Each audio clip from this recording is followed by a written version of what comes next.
There is nothing. Only warm primordial blackness. You're conscious ferments in it. No larger than a single grain of malt. You don't have to do anything anymore.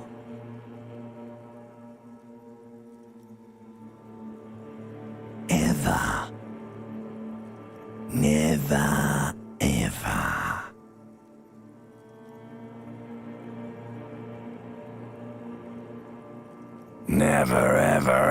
baby. An inordinate amount of time passes. It is utterly void of struggle. No ex-wives are contained within it.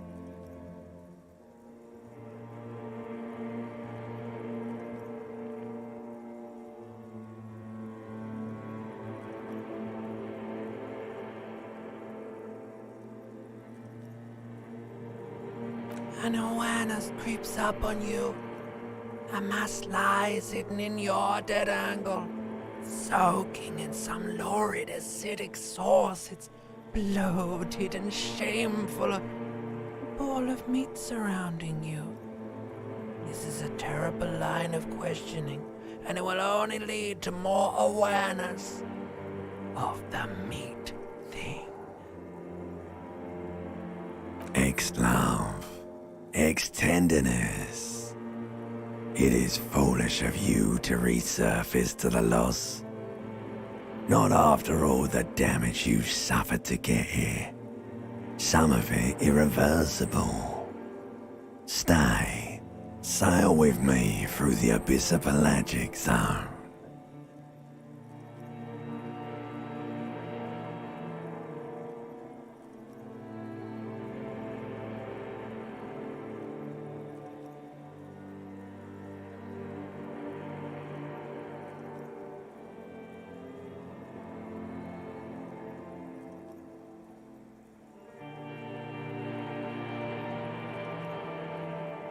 Do you really?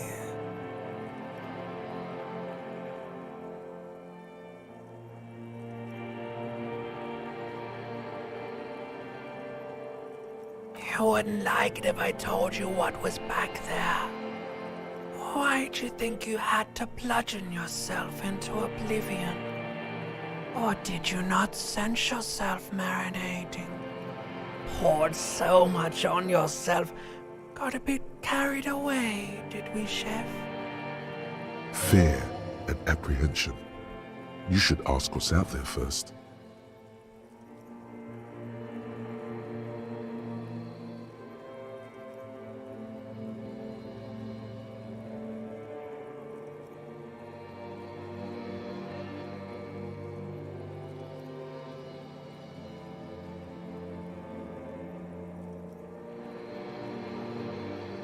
Somewhere in the sore, bloated man-meat around you.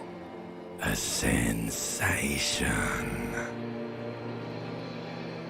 Like a fly to the ointment, your conscience sticks to it. The limbed and headed machine of pain and undignified suffering is firing up again. It wants to walk the desert, hurting, longing, dancing to disco music. The stench of liquor rises from your mouth, and with it, an ungodly headache.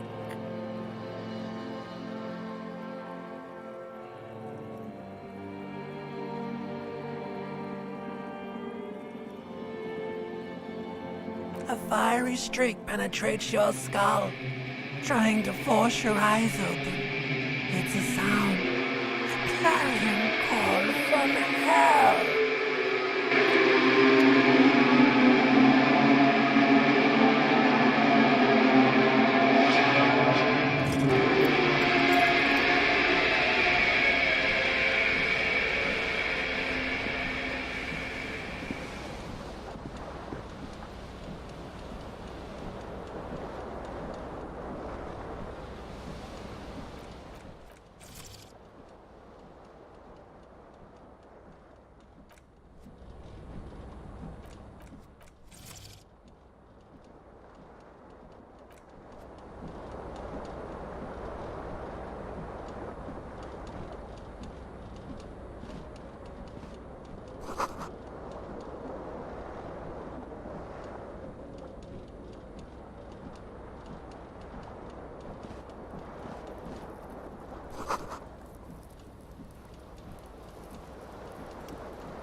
You hear a jingle. Keys are clinking in the pocket of your flare-cut pants.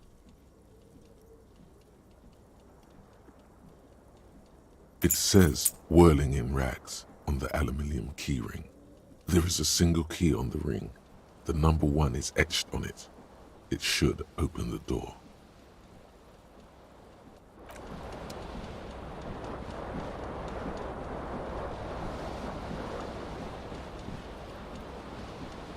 The window stands broken in its frame. Cold wind blows in.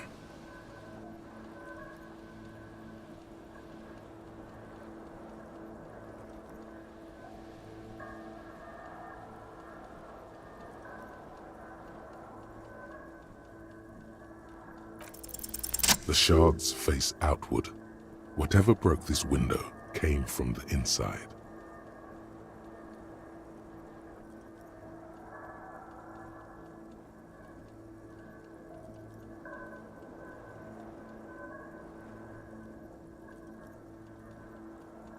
A fine web of scarring covers the back of your right hand, but none of it is recent. More likely a projectile than a held object. There are no fragments on the floor from pulling a tool back in after impact. It is too large for a bullet, yet too small for a piece of furniture. You're looking for something heavy and larger than your fist. Like the green shoe that's on the hat rack in the corner, which, coincidentally, is missing its friend. Congratulations, you smashed the window with your own shoe. Now you only have one. If you're lucky, you can still find the other on the balcony outside. The door to it should be outside your room.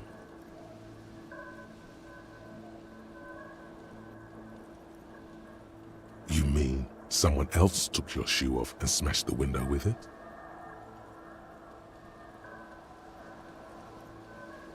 A cool wind gushes in. Your toes curl up from the cold.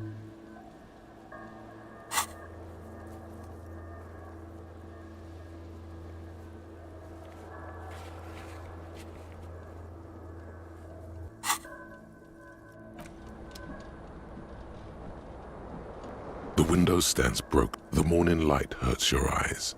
It's hazy, but you see the ocean and some war-torn buildings.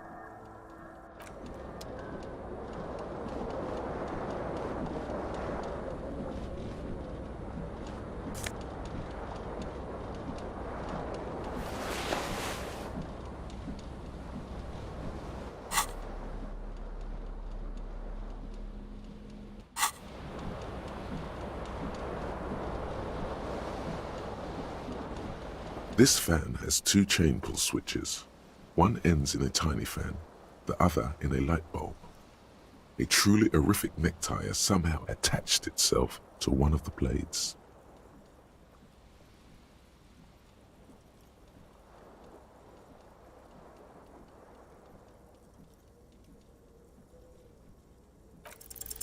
You swoop up and catch the tie. Snap! It's released from the blade. What you have in your hand is a truly hideous necktie with 4 or 5 different patterns. The knot reminds you of a noose.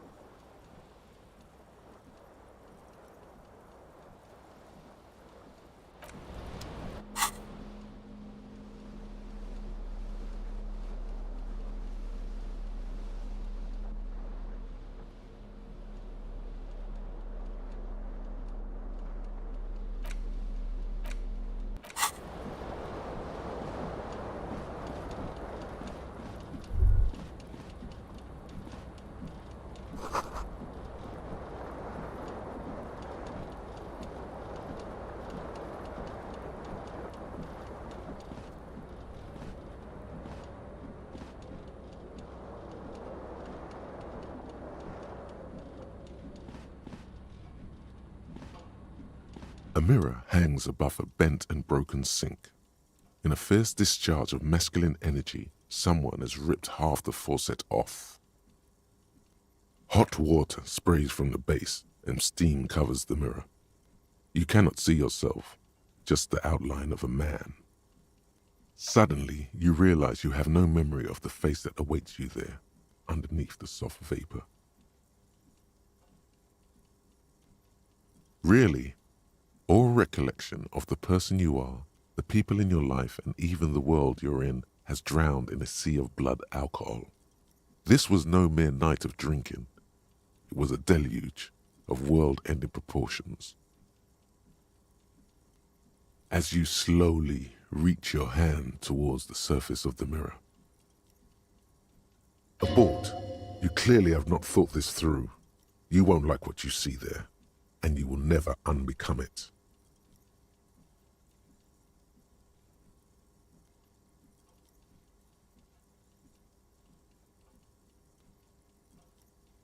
Behold. You have no idea who this thing is, do you?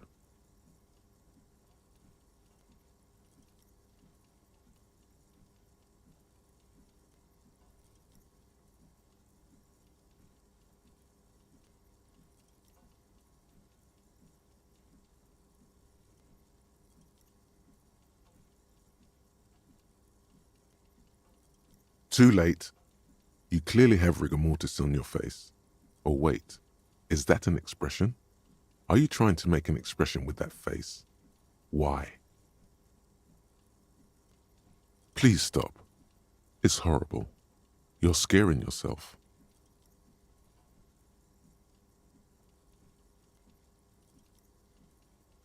Oh my God. You can't stop. It's like it's not even voluntary anymore. You have worn that grin into your face and now it won't come off.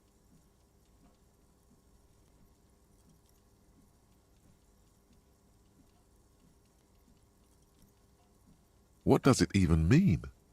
What is the emotion you're trying to convey?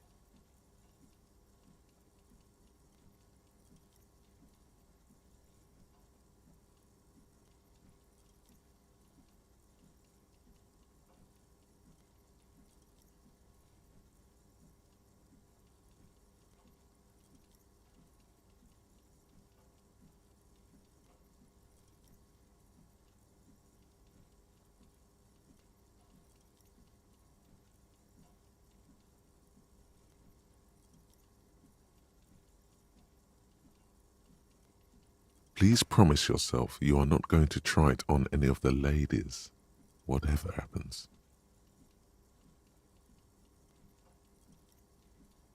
You liar. You can't even tell the truth to yourself. Go ahead, try something.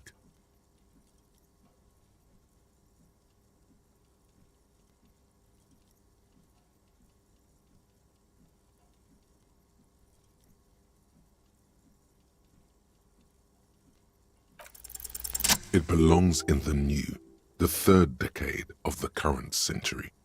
Enough time had passed from the failure of the revolution that, for a fleeting moment, free market economy seemed like the ultimate, uncontested way of life for our species. Things were good. It was smooth sailing. People made gold and champagne-tinted interiors and facades to suit the times, calling this the new style. But more importantly, disco happened. For Revachol, your city, that meant only one thing. Guillaume le Million.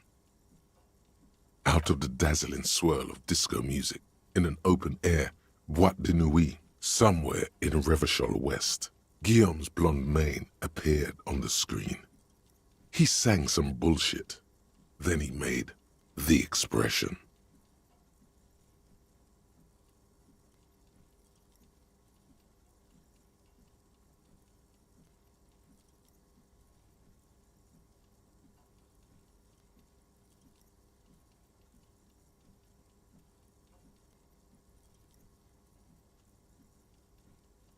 You have some understanding of the recent history of disco. The rest is darkness.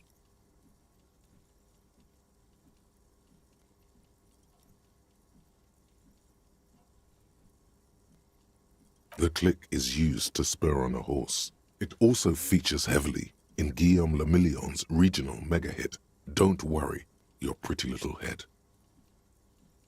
Everyone loved it. Maybe you thought some of the stardust would rub off on you. Maybe it did. Either way, it's all gone now. Only the grimace remains. Some 20-odd years. There is a vast ocean of time between right now and the expression. Looking good on you, or anyone. Humanity has run aground in that time. It's a different world now. The expression is a relic. It doesn't have to be. You can swoon over Guillaume and his champagne-corked smile whenever you want to. Maybe some of the stardust will return.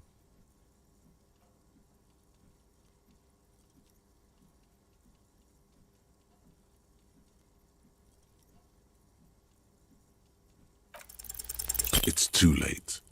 Like an image on film. The expression belongs to your primary motor cortex. It would take a minor neurological miracle for you to cease producing it.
A mirror hangs on the bathroom wall.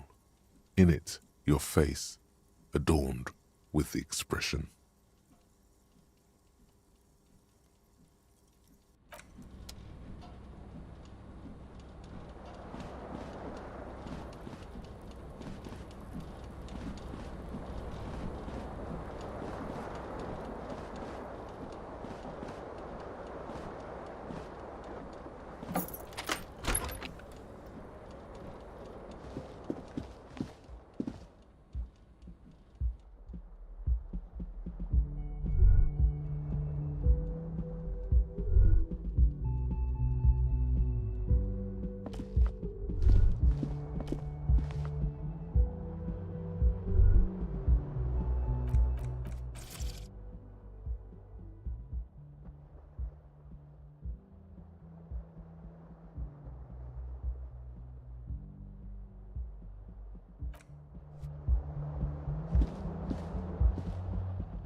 Hello, officer.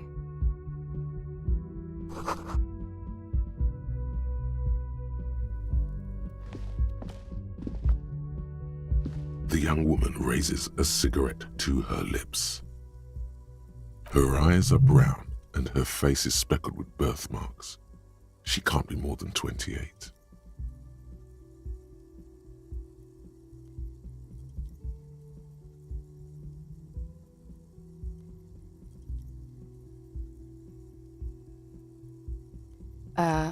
No.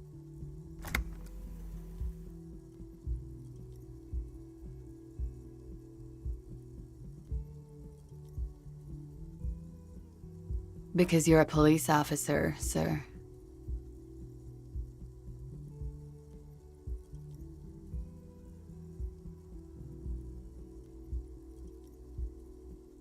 I am, yes.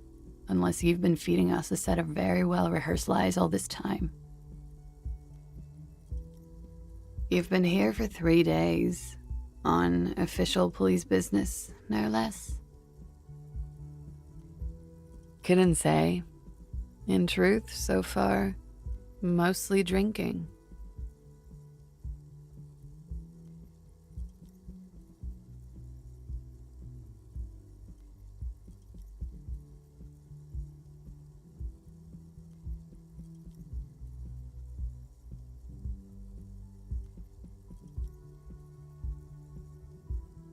Could it be because of the drinking? She hasn't had time to put her makeup on. This is her morning cigarette.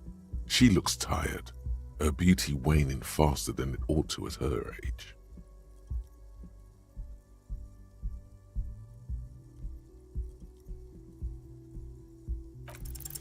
The words have already left your mouth.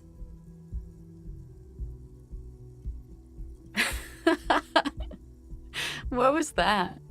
That's not even how words are used. What did you say? Come on, say it again. No, you see, that's not what you said. You said... Come on, man. Freddie, please. One more time. Goddamn right you did. You crazy asshole, you. What kind of cop are you?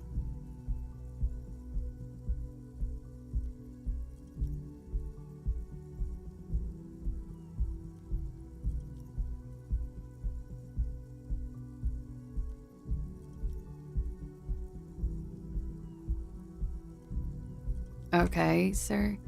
I have to ask, do you really not remember? Just like that? You drank so much you lost your memory?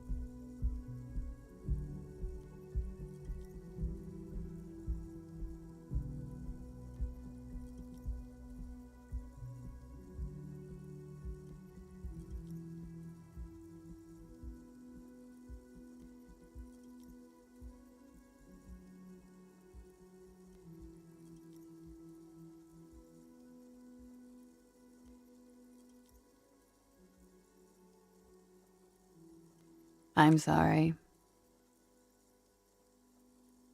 It's gonna suck for you later when you have to interrogate me.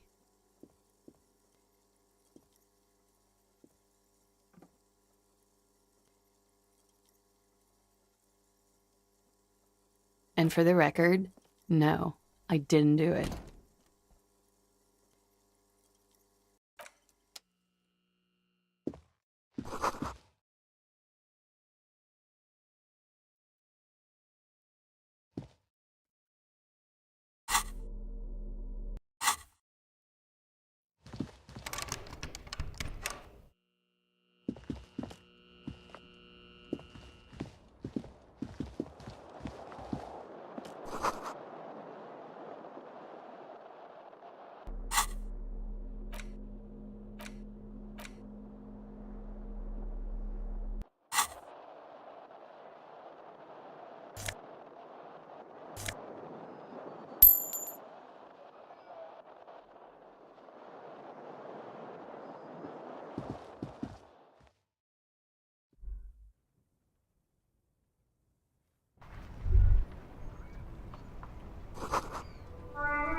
The door is closed.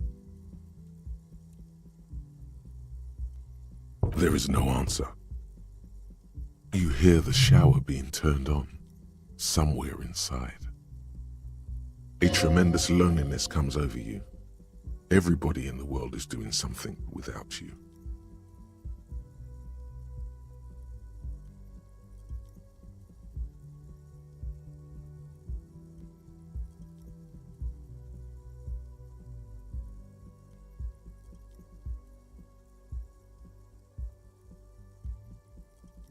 The door does not care.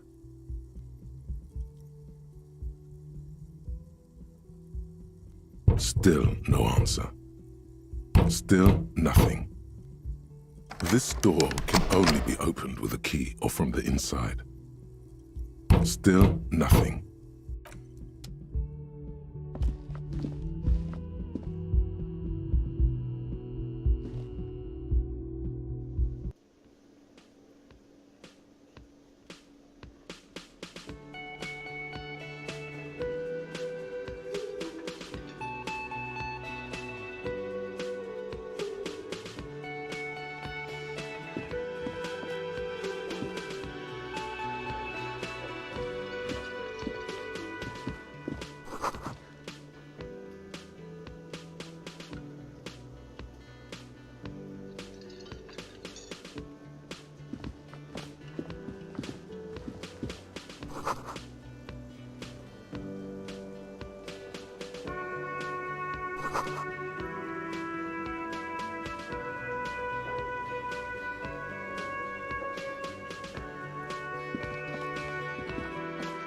A man in his late 20s stands behind the counter, inspecting a stuffed seabird. As you approach, he gives you a sideways glance, then looks down again. That was disdain in his eyes. Even now he's purposely ignoring you.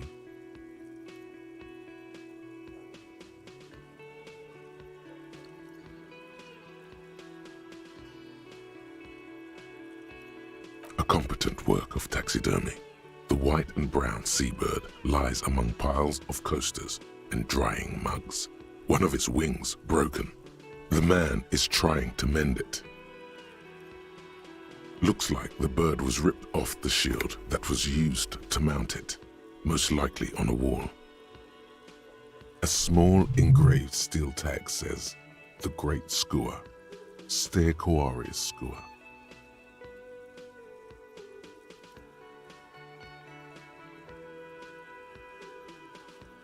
Something about it makes you feel bitter.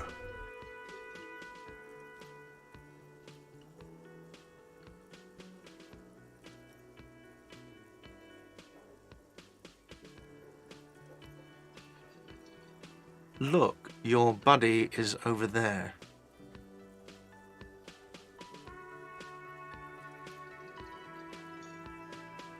Why don't you go and talk to him, okay?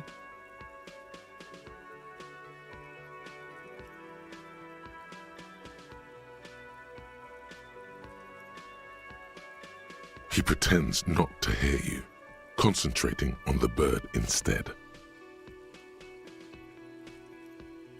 Oh no, you're a hero. A real hero cop. Could the massive property damage upstairs have anything to do with this?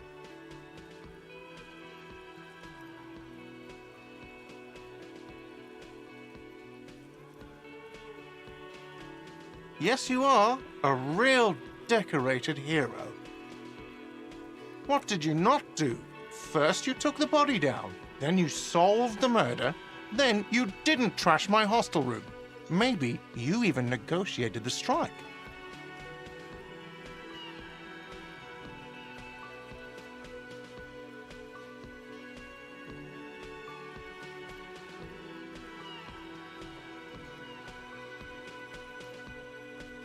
Oh, it's not? You're right. It's not. No, I'm not the bartender. I'm the cafeteria manager. He's very animated all of a sudden. This seems like a touchy subject. That period of my life is over. Not everyone who stands behind a counter is a bartender, okay? I'm the cafeteria manager. I have 3 cafeterias to manage. 3. Sylvie tends the bar here, not me. I'm only standing in. She just, you know...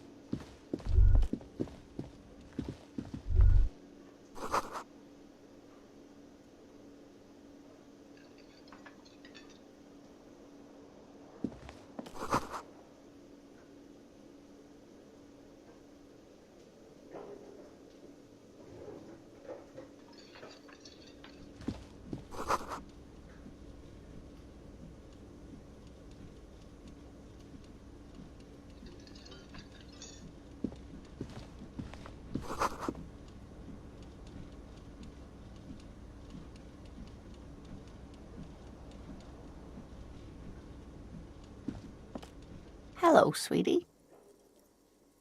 You shouldn't keep your colleague waiting.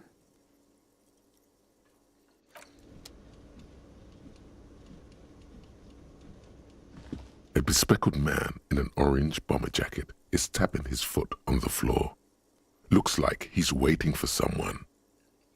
As you approach, he narrows his eyes and extends his hand in greeting.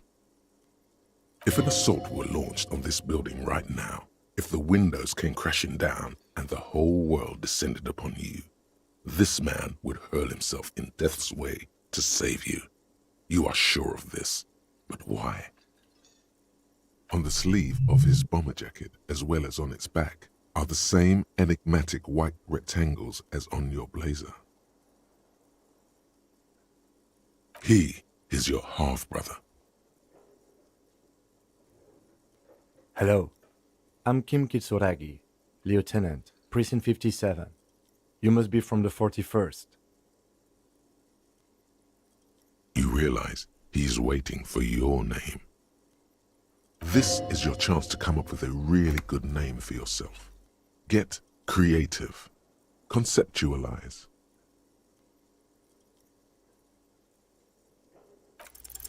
Raphael Ambrosius Cousteau.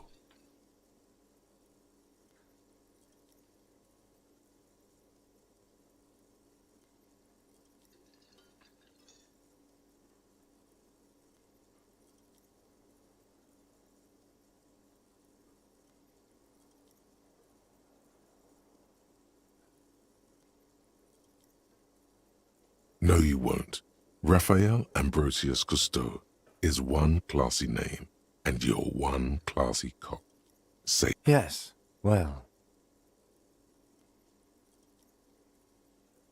It looks like we had a little scheduling error on Sunday. Saturday too, actually. Have you had time to talk to the manager here?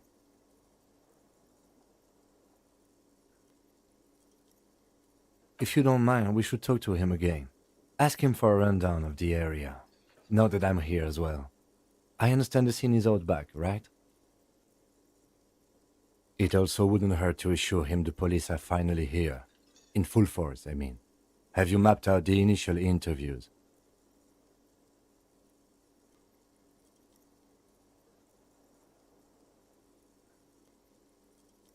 Right. And the interviews?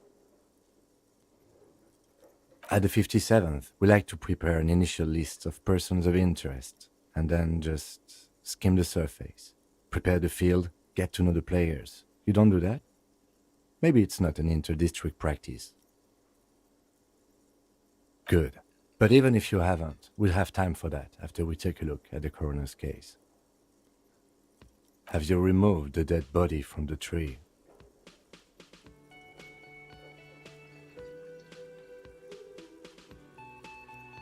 So, the body is still in the tree. this is the first time you detect a weariness in the lieutenant's voice. It is obvious he would have preferred for the body to no longer be in the tree. where it has been hanging for 7 days straight. We should go there as soon as we are done talking to the owner. I was sent here to meet a detective from Precinct 41. You have the insignia of the Citizens Militia on your sleeve and on your back.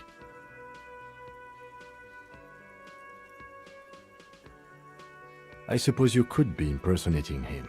You could have gotten the insignia from the black market or forged it. But for now, I'm going to set those possibilities aside. I'm not from the Inspectorate General. Yes. They're not just white rectangles. They bear a halogen watermark with the letters RCM and a pattern resembling the street grid of Revachol West. I would ask you to step into the headlights of my motor carriage, but again, it's none of my concern. I just need you to do your job. You mean you don't have a badge?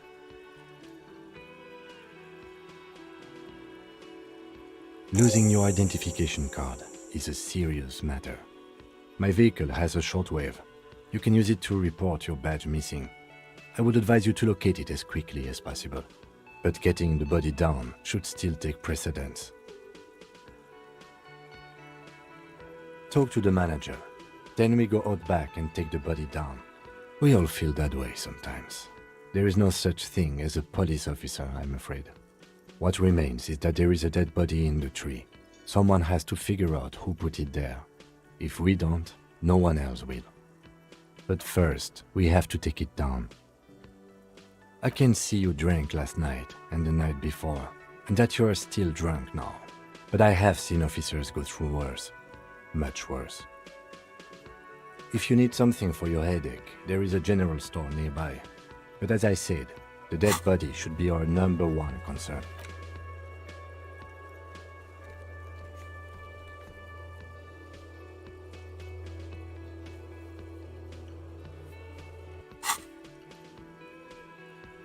After you, officer.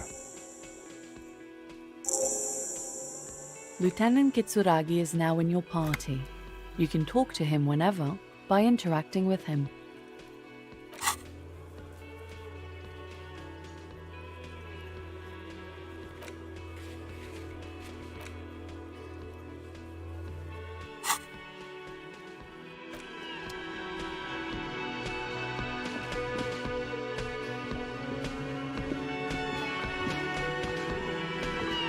Hello, sweetie. Wait, who's Sweetie?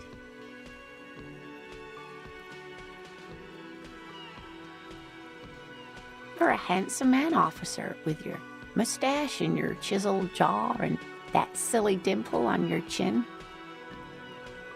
But dear, you're not for me. I'm too old and too married besides. You must forgive me. I'm getting so scatterbrained. I completely forgot to introduce myself. I'm Lena. My husband Morel and I are staying with our friend Gary just down the street, but I come here for tea when they're away. This Lena is wacky enough for the motley crew. Hire her on the spot.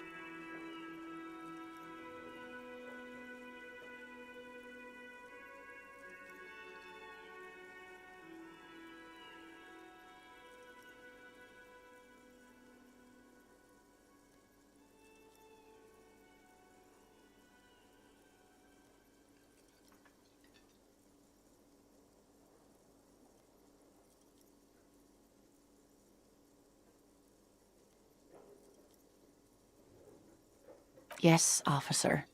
You look rather dazed. Like a stunned fox. But surely things can't be that bad. Oh my. You know where we are, right?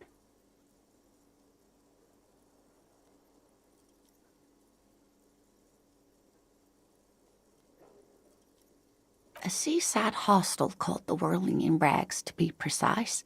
And the Whirling itself is in Revachol.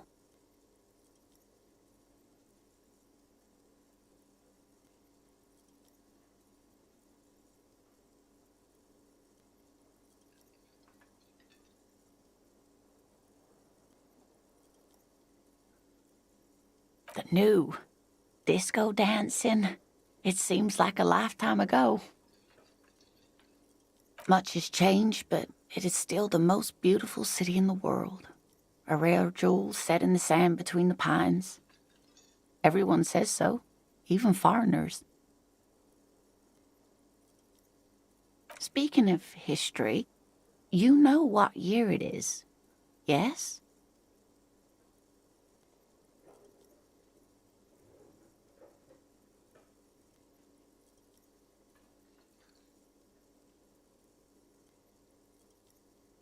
There. The year is 51, and spring has only just started. I'm sure there are better days ahead. She looks flustered, her hands smoothing out the creases in her blanket, even as she attempts to reassure you. The lieutenant studies you, rubbing his chin. I'm beginning to suspect that you might indeed be completely adrift in this reality, thinks the lieutenant. How can it be that bad? Never mind, we're in this now. I can tell that this is taxing for you, so I'll just ask one more question. What regime are we living under? What mode of government?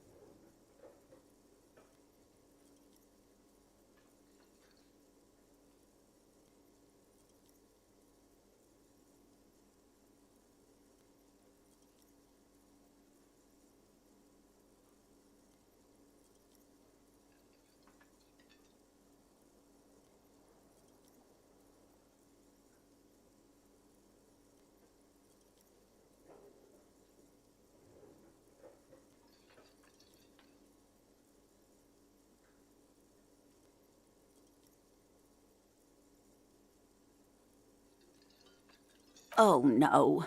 Nothing like that, dear. Revachol is a zone of control led by an alliance of foreign powers called the Coalition. We have almost no government of our own, and certainly no matriarchy. She's trying to avoid the foreigner's part.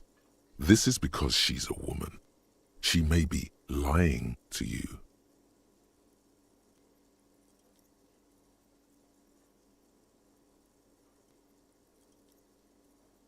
Oh dear, this is troubling. You really ought to know that, being one yourself. There aren't any cops in Revachol, not in the traditional sense. The status of law enforcement has been a complicated matter since the revolution. But we should stop for today, sweetie. You look like you need a break. Besides, I'm not the best person to explain the big things to anyone. She's scared now. She's realized you really are brain damaged.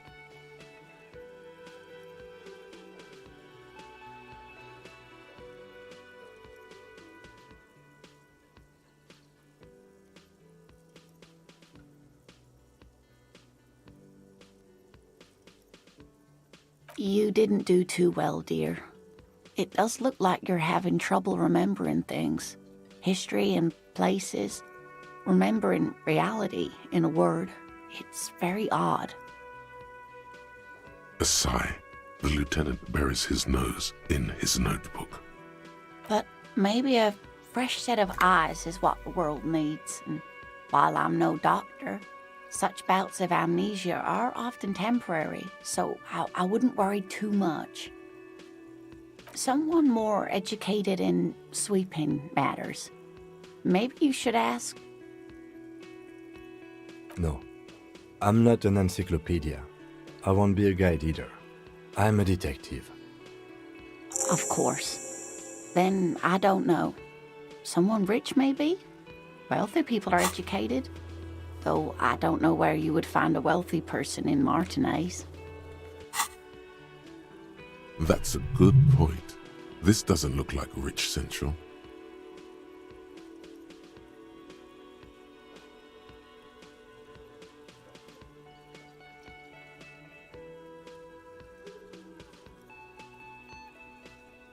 Whatever do you mean?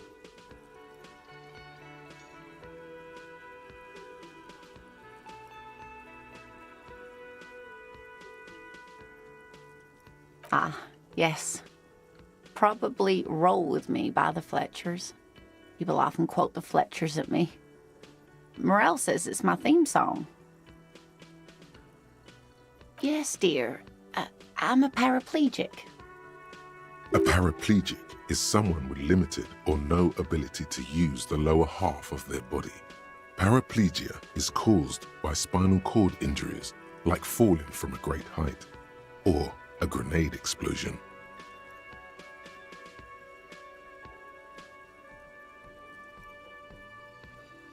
No, dear. I'm not quite that old, although I was injured in the line of duty.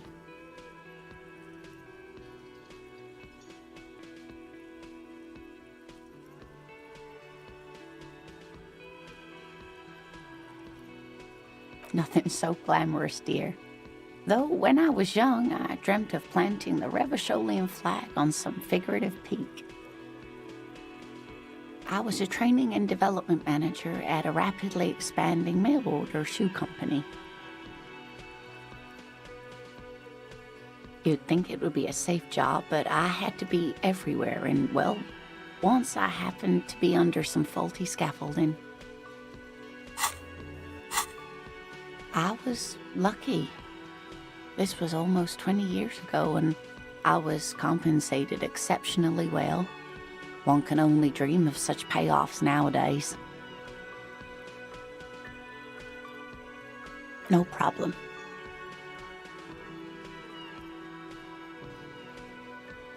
Of course, dear. Good luck with your case.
There they both are, two identical shoes, both copiously green and indiscriminately snakeskin, reunited on your feet.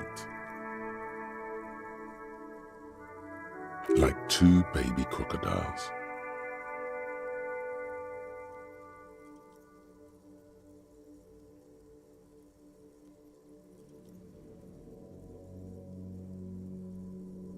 Good, they're balanced.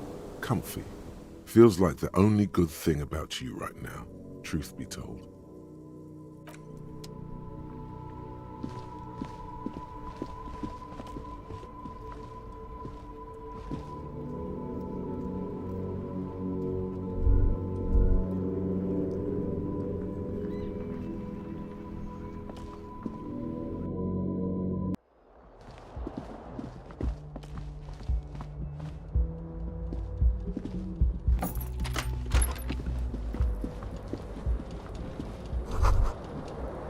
Kim also tries not to look at the pile of taped viscera on the carpet, or the weird suitcase on the hat rack, or the potted plant dying in the corner.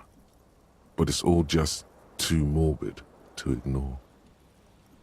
The man is finding it hard not to trip on the tape, and not to send any of the bottles rolling across the floor.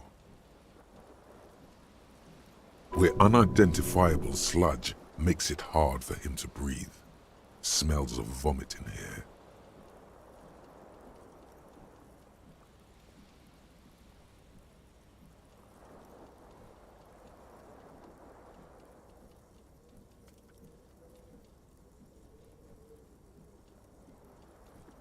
He nods.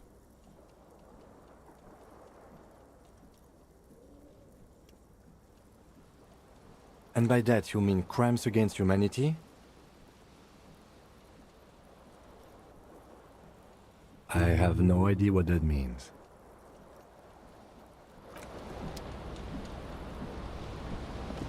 The bed is cold and not particularly inviting, but it's yours. The sheets look awful. The option to go to sleep becomes available every night after 9 p.m.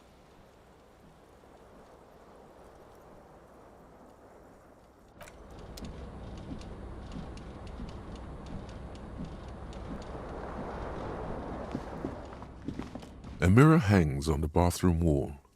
In it, your face, adorned with the expression.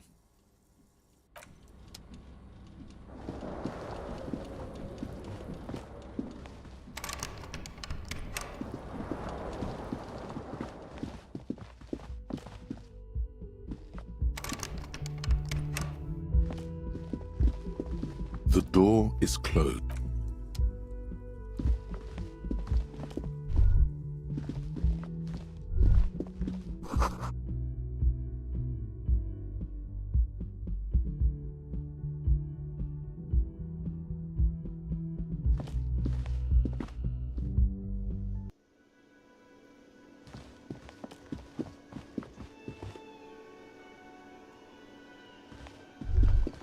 The man with the unimpressive beard notices you approaching. He drops the ledger he was holding and turns to the lieutenant. Mr. Gart, right? You're Yes. I am Kim Kitsuragi from Precinct 57. This is an inter-district investigation, so joining me from Precinct 41.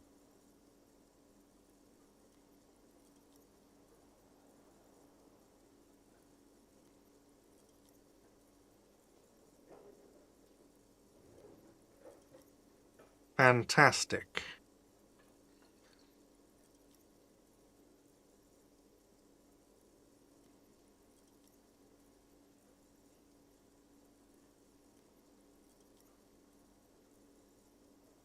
That's wonderful, really. I think so. But there's a dead body out back. No one wants to work in these conditions. It's been a week. Sir, I understand your concern, but we are here to do a job. And for us to do it, I need you to stay calm. Yes, of course. I know it took us a while to arrive at the scene, but it also took you a while to call us. It was you who placed the call, correct? No, I only just got here. It was probably Sylvie who called you. She usually works the bar here. I'm only temporarily taking over her duties. Do you have her number? As a matter of fact, I do. This sounds like something you can use to call this Sylvie later. You said you just got here. From where? Are you a local? What, of Martinez? No, I live in Jamrock. I only sometimes come here to keep an eye on the place. This is... But you still know your way around, yes? In case we need directions. Yes, I know where some things are, but as I said, I don't live here. I just used to work here. And I'm not going to start working here again, if that's what you think. I didn't imply that. Detective. It's your turn.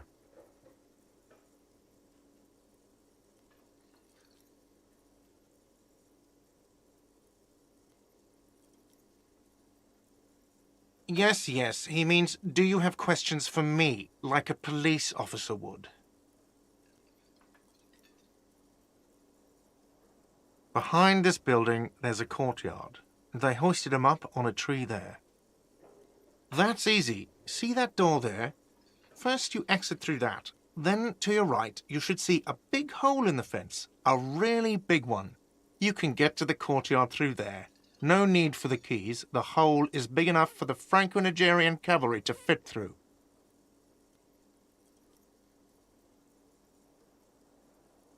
I don't know who killed him. I'm not the police. That's your job. He doesn't know. He just said they hoisted him up on a tree. Who is this they?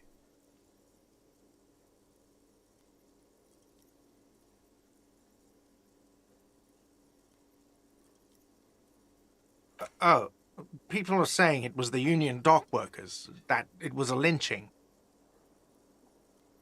The locals, the customers, the people who eat here, a lot of dock workers eat here. Sylvie told me everyone knows the dock workers did it. Did the debarders themselves tell her this, or is it a rumor? I don't really know. You'll have to... I would suppose it's because they have nothing better to do.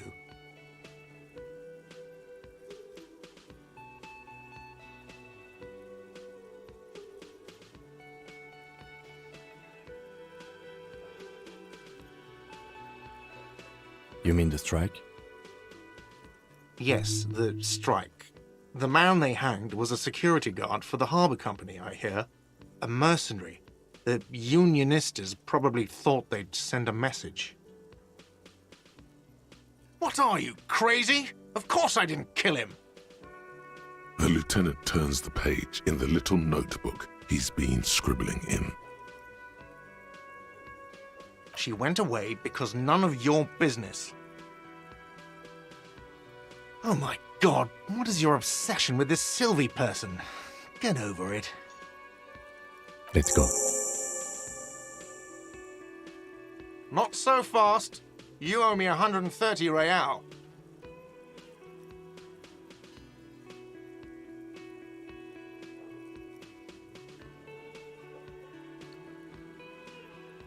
Oh, excuse me. You owe me 130 real.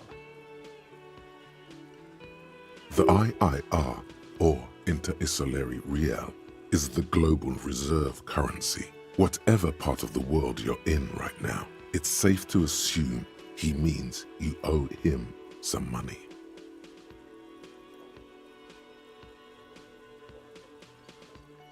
No, you don't owe me street cred. You owe me money.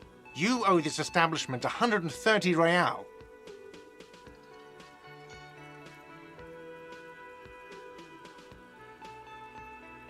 What are you, a philosopher?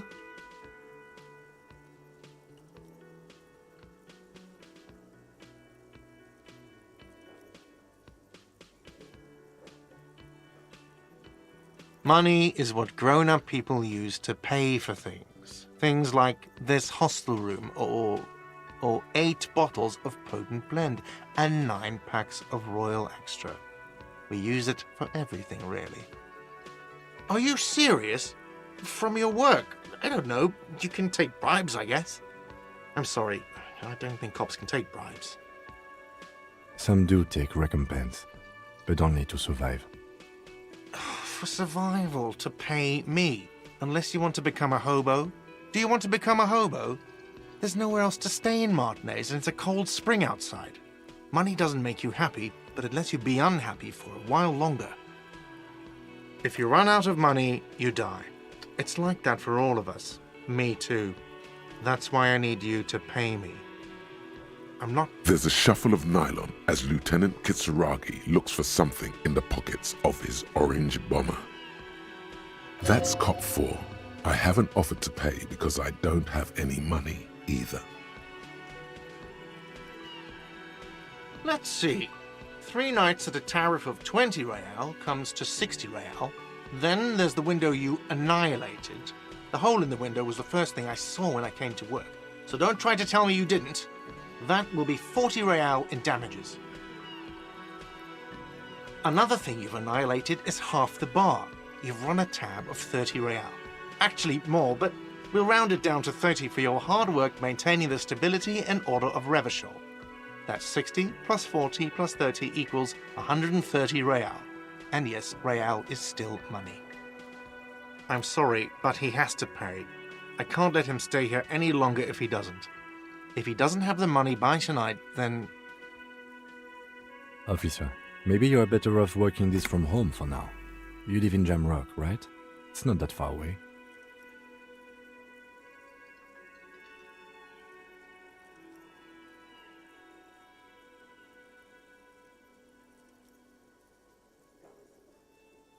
Officer, You really need to take this up with your station. I have a shortwave radio in my car. Call them, ask for assistance.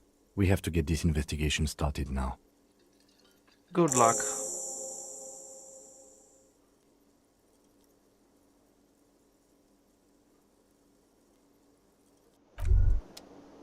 By the way, where is home? The address is coming up blank, and this place sure isn't it. But you've been at this hostel cafeteria for only 3 nights. Where were you before? You had to be somewhere.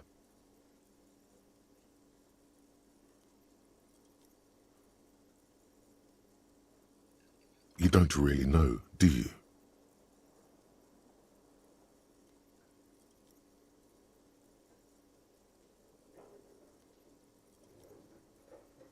South, maybe. Doesn't sound like somewhere you can stay if you run out of money.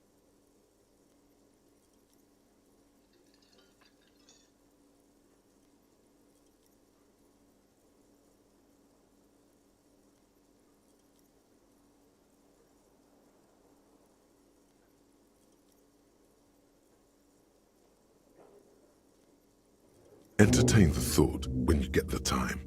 Maybe being a hobo and a cop has its advantages.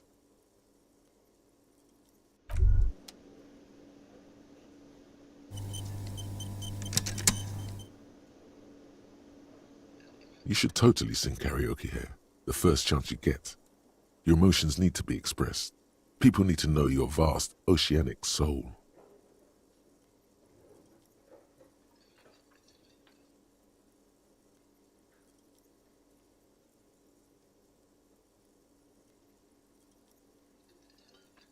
Of course, at this point, precise measurements of your soul can only be performed from the outside.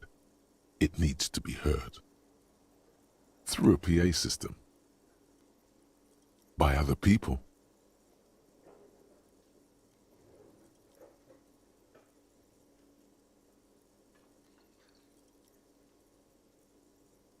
You should sing the sad small church song from that tape you found.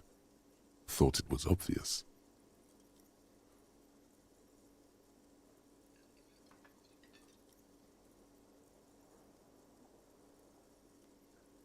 No, don't sing the happy song. It's stupid. Sing the sad song. It's profound. You would need another copy of the tape first, though. The one upstairs is destroyed.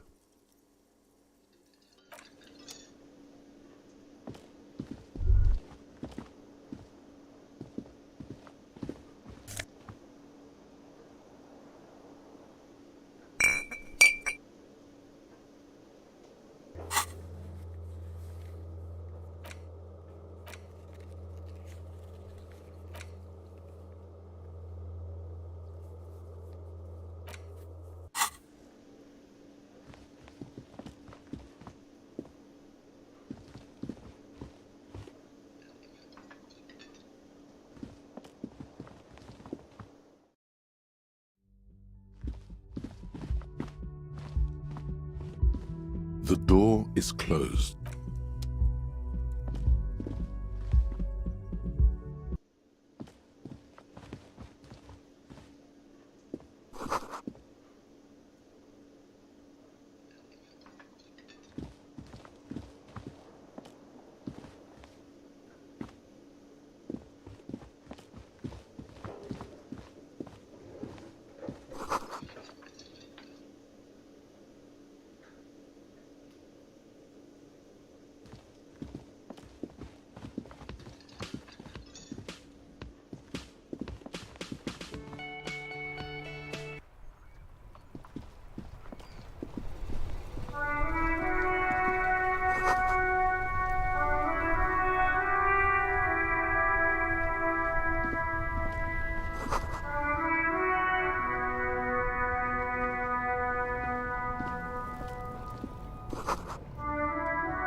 The RCM in Martinez.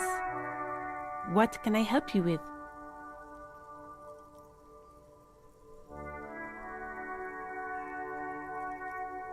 We don't see a lot of police around here, that's all. The place looks the part. There's graffitio everywhere, and the traffic jam behind you is completely unregulated. Of course. What can I help you with?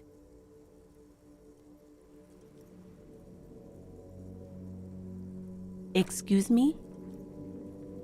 She's uncomfortable. Maybe you should drop this line of questioning.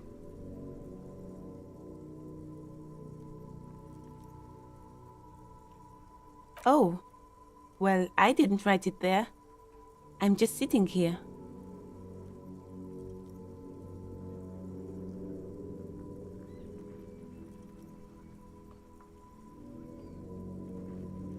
Okay. Me? I am just a gardener. She hides it well, but behind the sweat and dirt there is something else in her rigid posture.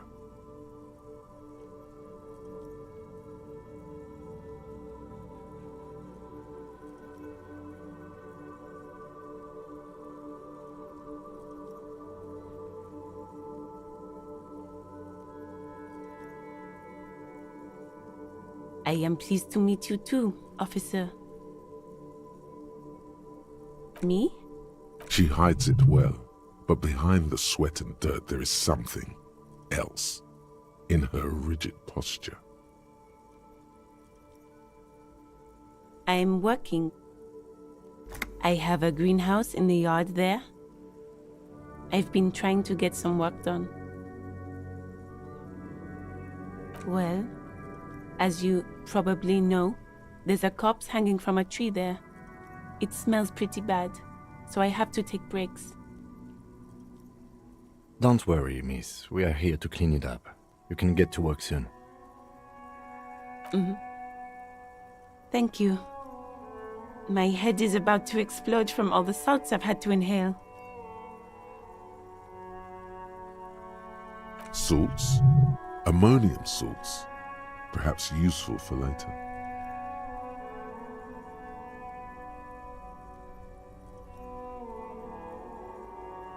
Since the street sign's messed up? Okay, what do you need?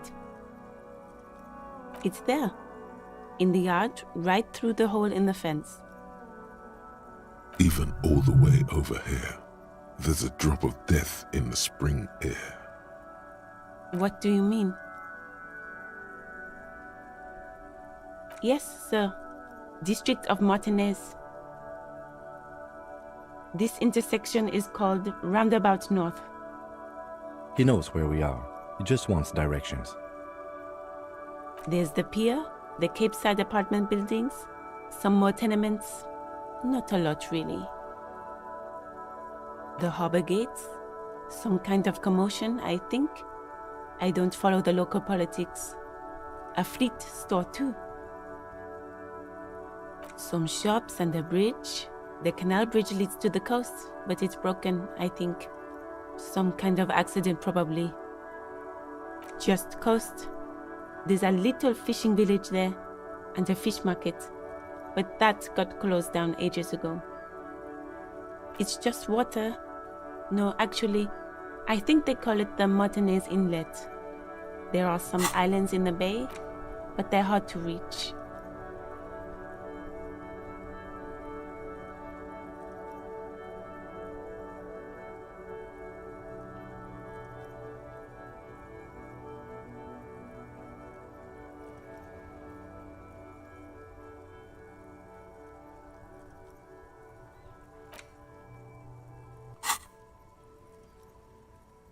No problem.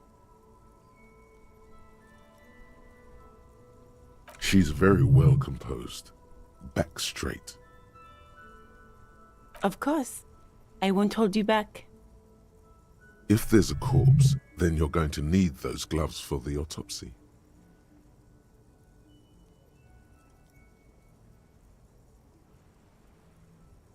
Sure, keep them. I have another pair.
You see a set of tire tracks in the brown slush that covers the plaza mosaic. No, these tracks are not interesting at all. Let the street sweeper just sweep them away. Hard to say. Your vision is blurred and you're having difficulty concentrating thanks to your relentless hangover. Cop habit. You look at everything. This isn't case-related, you think.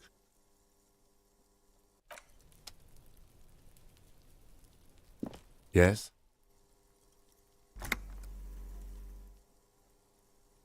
No response. He just arches his brow.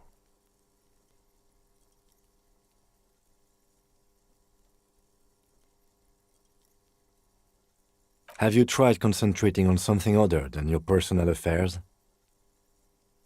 There is a sudden, harsh edge to his voice, like he's tired of hearing about your personal affairs.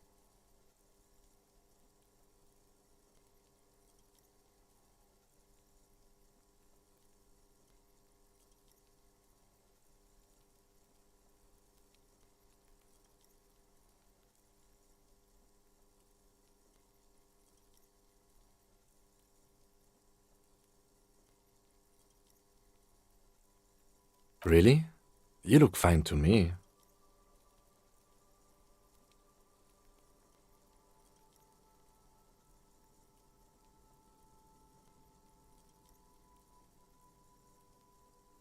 This psychodrama is unbecoming of an officer.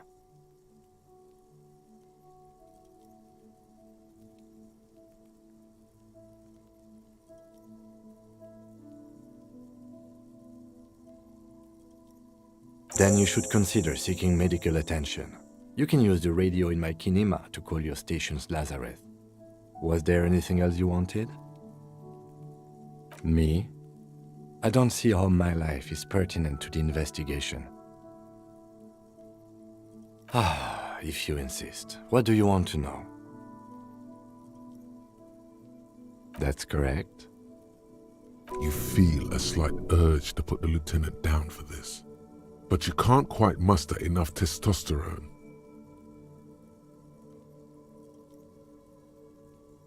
Are they? They are mostly just cumbersome.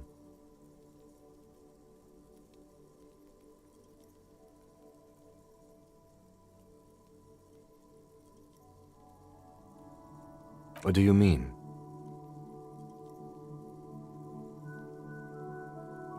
I have no idea what you're talking about. The lieutenant's conceptualization skills must be rather rudimentary. The lieutenant is a police officer of the old school. His concerns are material and extrinsic. But this isn't an old school case.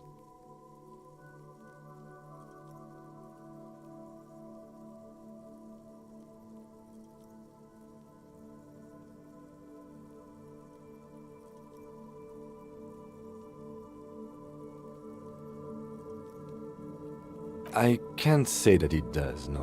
When I need to think, I just use my notebook. The lieutenant produces his small blue notebook and idly thumbs through a few pages. We all have our different mediums. His is written.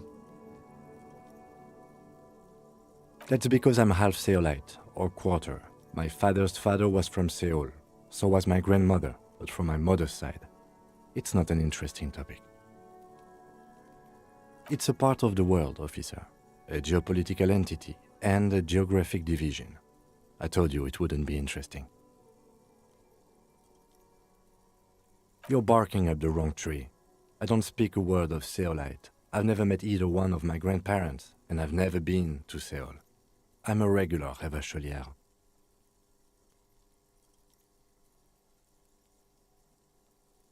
No.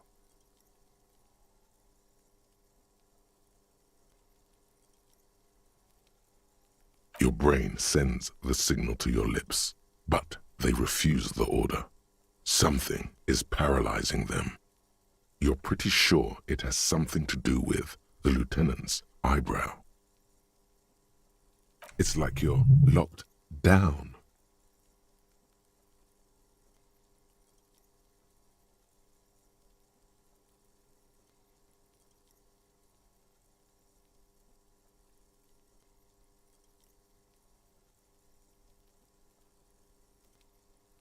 Something the matter, detective? What's going on? It's like you're a puppet in his hands.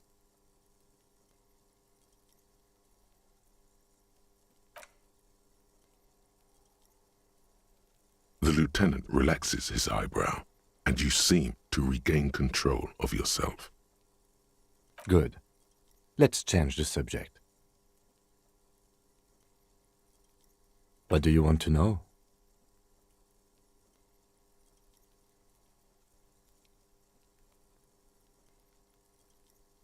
Maybe you can tell me what you do know to help me narrow it down a bit. Then you are not that far behind, actually. Do you want me to brief you? 3 days ago, the RCM Emergencies Desk received a report about a security guard who was found hanged in Martinez. An anonymous caller said there was a dead body behind the Whirling in Rags hostel cafeteria. The cadaver had been there for 4 days. No one had come to investigate. During that time, the victim had been stripped of his belongings. The caller did not identify him, but used the word lynching. There is an ongoing labor dispute between the local dock workers and the logistics company Wild Pines. I was told we should approach the death as part of this dispute. A security guard or worker of some sort hired by Wild Pines. This was just hearsay from Martinez, of course. We need to find out the truth.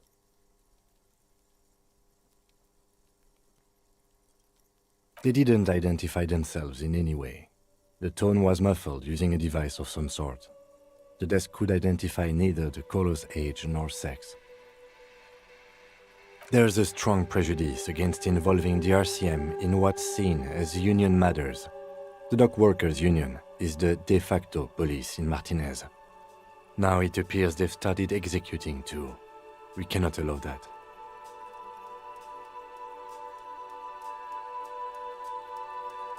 That's us, the Revachol Citizens Militia. We're the police in this city.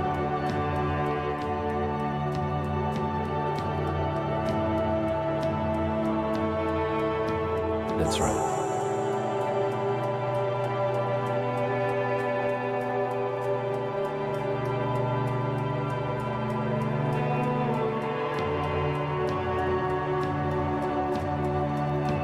No, it's not a particularly mysterious case.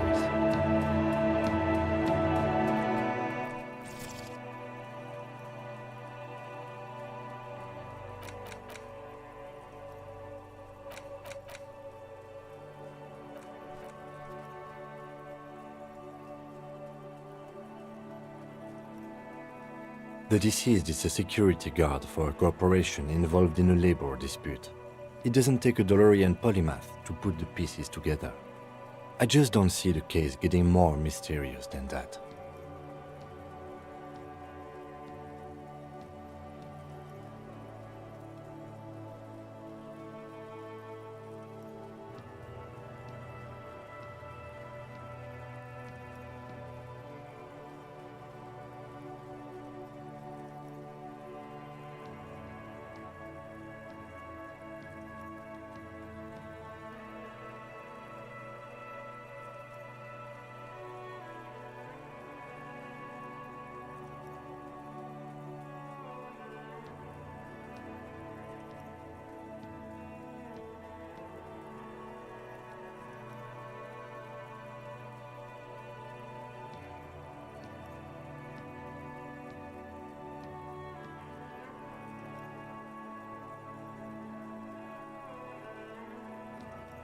Then you are in luck, because we are in the midst of a major strike by the dock workers' union. Maybe more than that. The union clearly wants a piece, not just of the industrial harbor, but the Wild Pines Corporation itself. Is this a strike then? Or the first shots in a workers' coup? I expect the case itself to be less challenging than navigating these community matters. This district isn't used to the RCM's presence, and the Union rarely overplays its hand, as it appears to have done in this case. Strike, coup, revolution, it's brigandage, however you parse it. You feel something rising through you, a familiar feeling, an opinion taking form.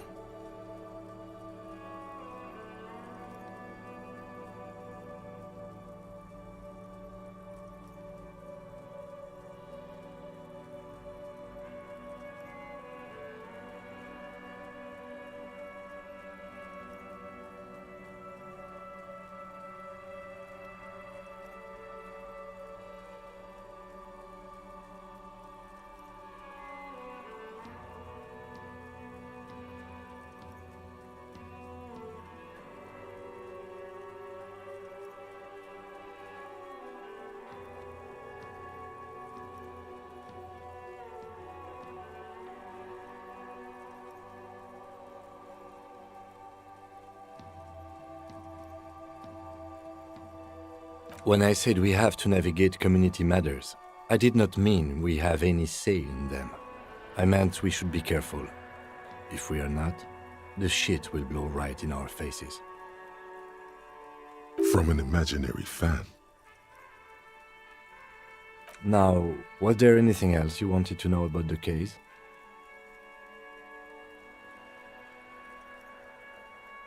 I'm afraid you and I are pawns in a pissing competition. You don't know? I assumed you were in on it.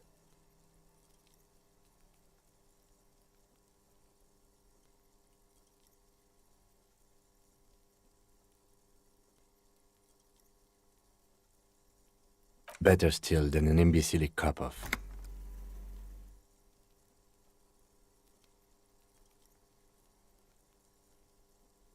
It's just stupidity. We shouldn't waste any more time on it. If you want my take, ask me after we've inspected the victim. Later. Was there... You mean like a brief? Do you want me to brief you again? There's no reason to wing anything. If you didn't get the brief, that's okay. I did.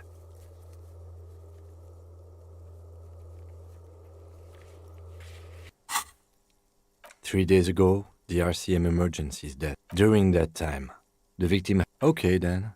Was there anything else you wanted? Good.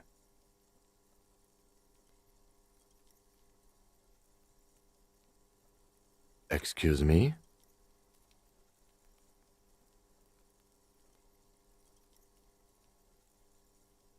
You have a distinctive way of walking. If I were to walk in front of you, we would surely collide.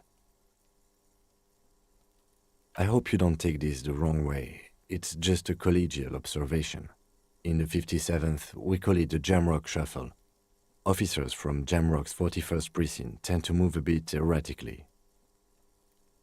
They say it's a scene-clearing technique developed by one of your lieutenants for gathering evidence. It's erratic, yet thorough. Prioritizes containers. Yes, but containers contain things, shiny things. They're interesting.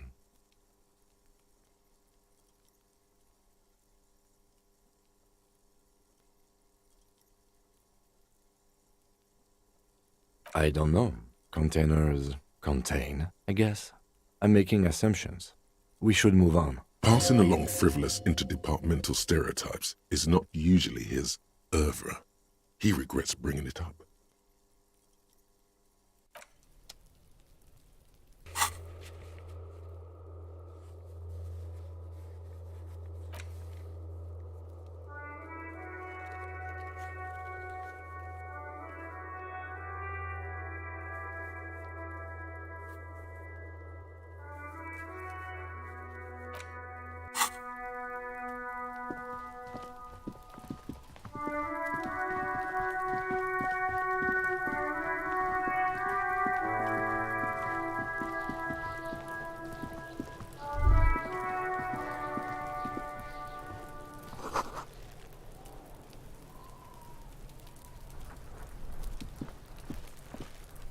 There are several footprints in the mud, left by work boots.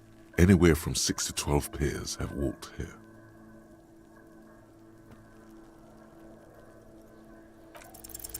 Maybe more than 12.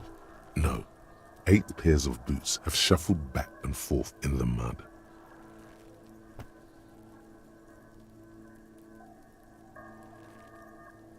One, standard work boot, steel reinforced toes, number 46. 2, standard work boot, steel reinforced toes, number 44.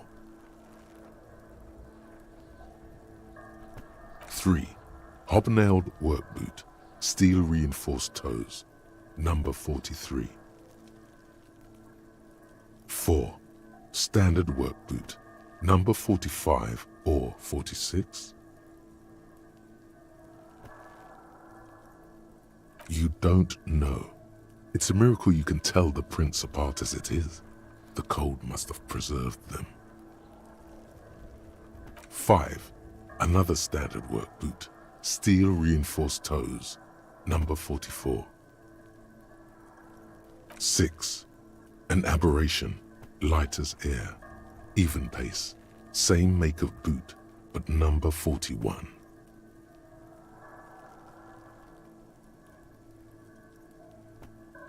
Impossible to tell. Could also have been an adolescent. The gait is undeveloped. You're not bad. It's as if the whole world darkens. Everything else has a thin film of unimportance on it, and the tracks burn in the middle of it, in a strange, beautiful way. 7, the glowing outline of a standard work boot, number 46, but the imprints are twice as deep as the others. The weight exceeds 200 kilograms. 8, and yet another standard work boot, number 44. There's an aberration in the pattern of the sole, however. The right sole is smoother, more worn. How many?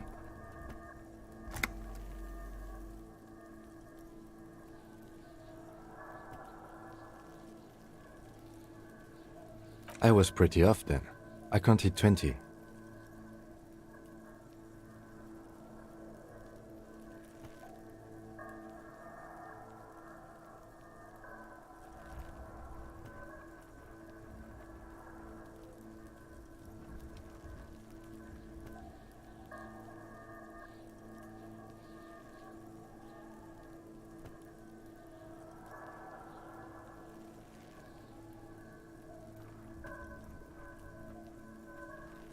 I never got the hang of it. Hyperopia. Do you see anything out of the ordinary?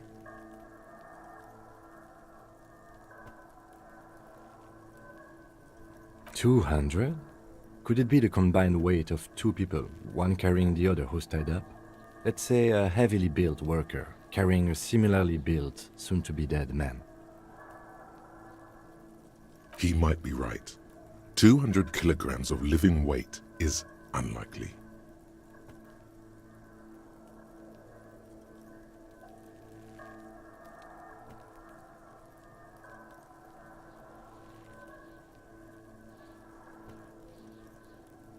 Possibly, yes. A woman or a kid?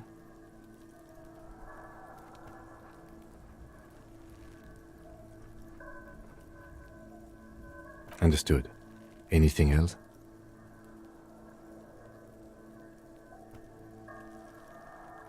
Interesting. Let's name it the Old Soul.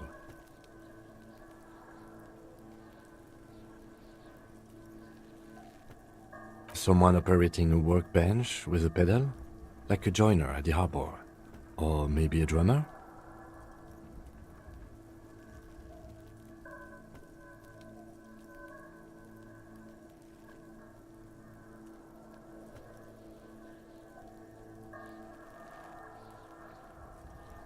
No, it's not. Forget I said it. We are not looking for a drummer. Perhaps it could be a driver. A driver would wear out their right shoe before the left. The accelerator is on the right.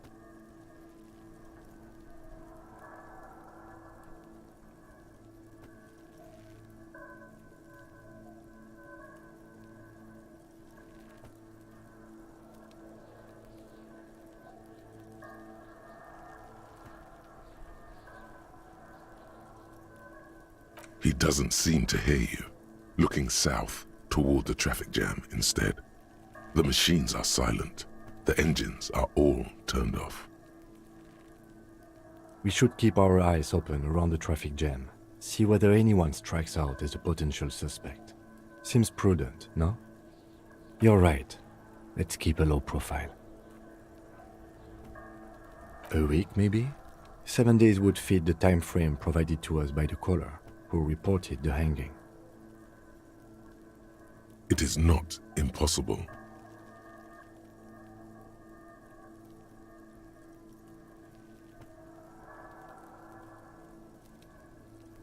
I pulled last week's forecast for coastal Havashol. 7 days below freezing. The day before, the day of his hanging, was the last warm day.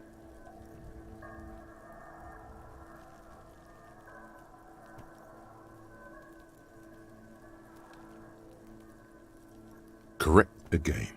Sub-zero temperatures would preserve the tracks in a good state. The commotion here could have taken place a week ago.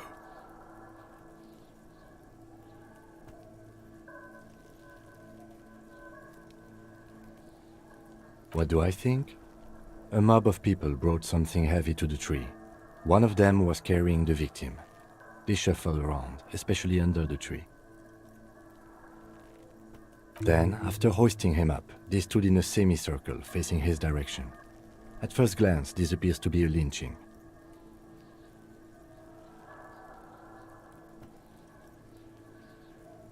Indeed, they all stood in a row here and looked at the tree.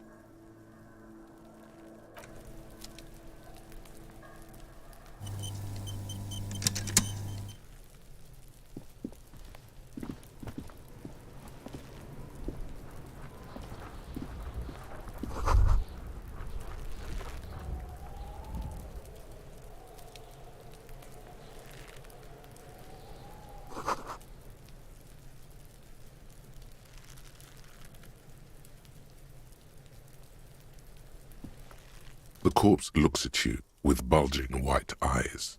The face around them does not look human. It's swollen and ready to burst. His lips are fish-like and his tongue like a ball gag in his mouth. You seem to be holding your breath.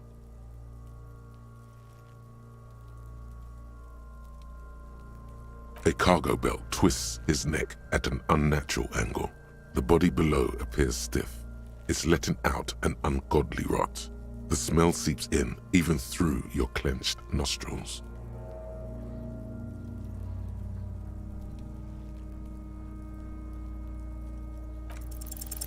The smell is repulsive.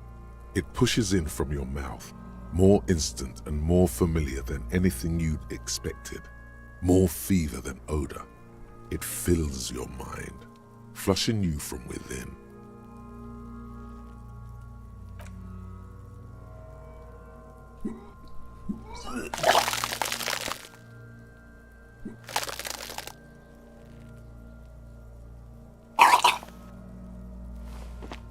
You feel a great force ringing from your stomach.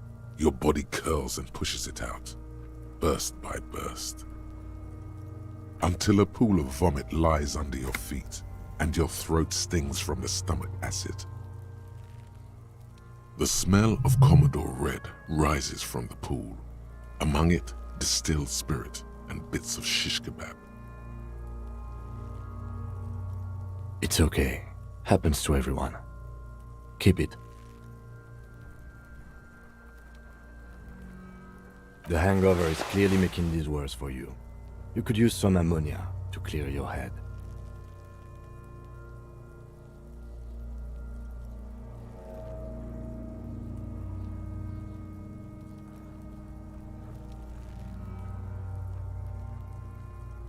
If you can handle the headache, some officers use it to deal with cadaverine odor.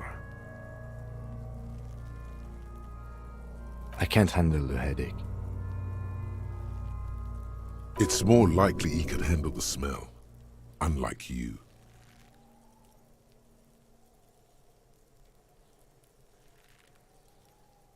That young woman, the gardener, mentioned she used salts for the smell. If she doesn't have any, there might be some in the fleet store nearby. Acquiring ammonia will provide a modifier to the white check. Modifiers make checks easier and allow you to retry them.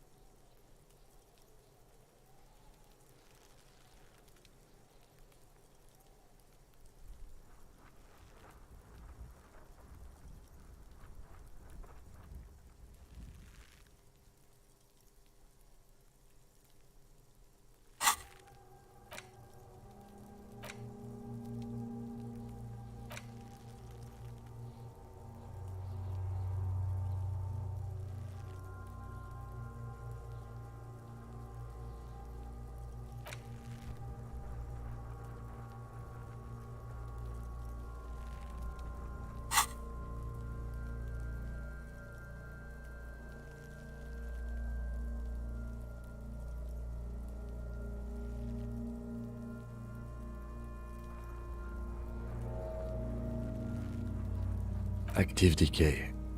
It's okay to throw up, officer. No one is judging. He's about to blow! Cop's gonna blow, Kuno!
Kuno's got this!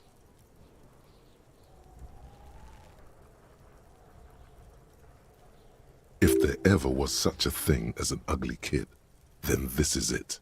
He's almost exquisite in his ugliness, like a gremlin. Oh yeah! Nappa Gumpy, Kuno!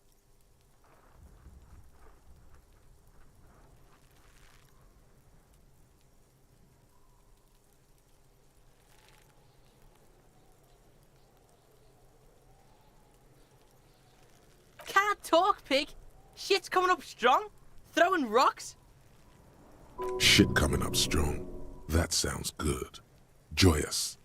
You should hang out with this kid and see what that juicy shit is all about. I mean drugs.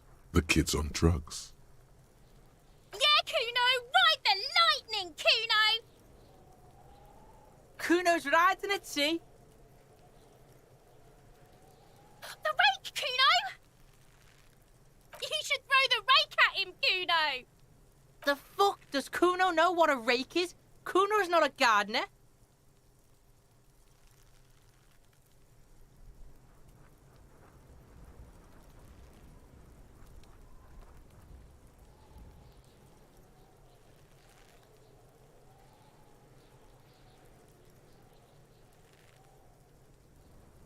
Fuck no! Kuno doesn't buy that shit. Fucking entrapment shit. Fast. This kid has got street smarts. The fuck are you talking about?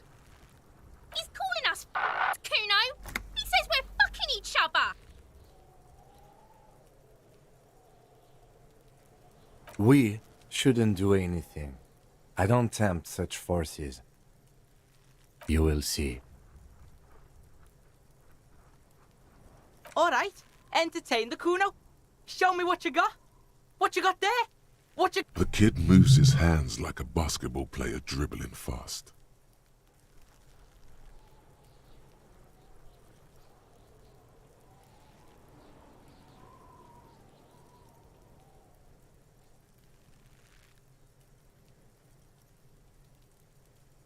Kuno's Kuno, pig?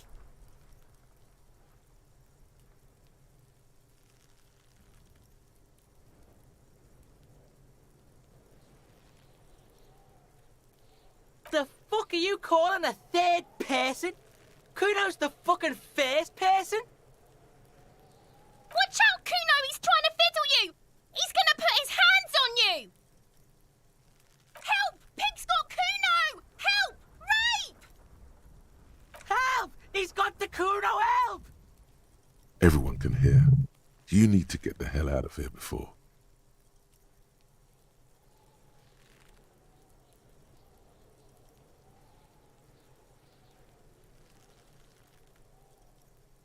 Help! He's digging his dick out! Escalate, Kuno! His dick is out! You're afraid! Pigs in here, Kuno! Somebody, please!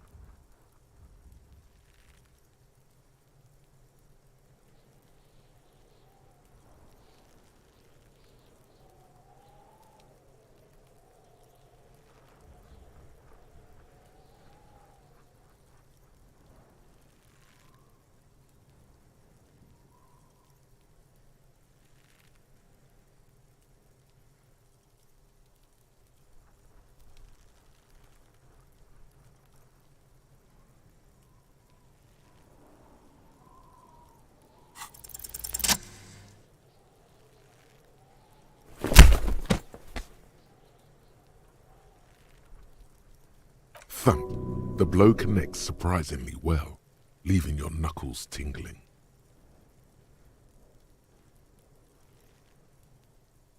What?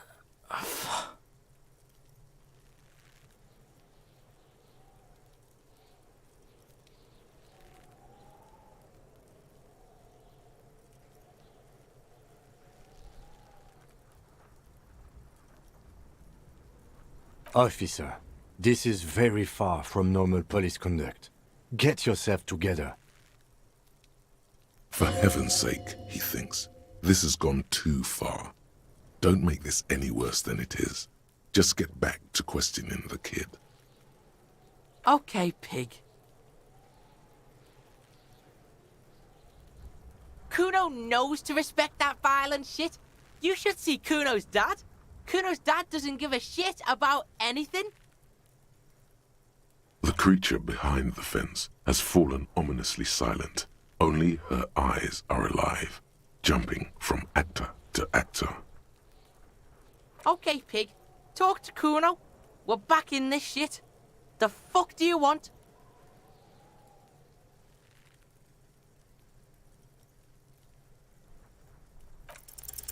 He's on your crime scene, bossing you around.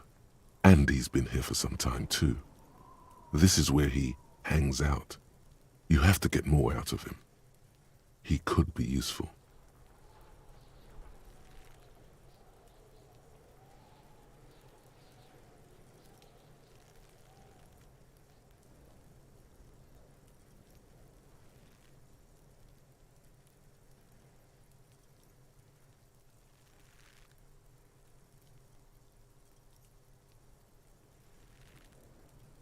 Get your snout out of Kuno's ass. Kuno knows how hard Kuno pushes it. Kuno pushes it hard level. You should give up, Popo, or the Kun will keep fucking it out of you. Are you okay, Kuno? That went wrong. He took it as a compliment. Then he had a minor seizure.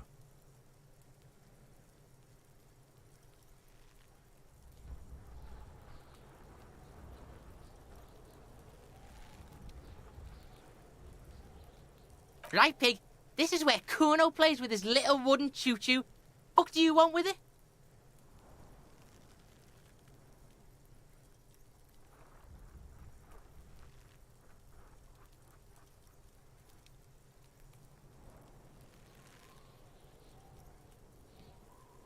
Look at that fucking shit! You're trying to get Kuno killed!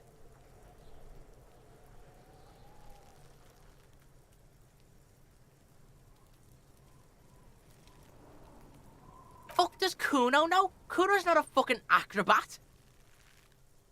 The lieutenant takes a quick note in his notebook. It's a trap, Kuno! Don't climb it, Kuno! Dunno. Kip Das gardener used to work there.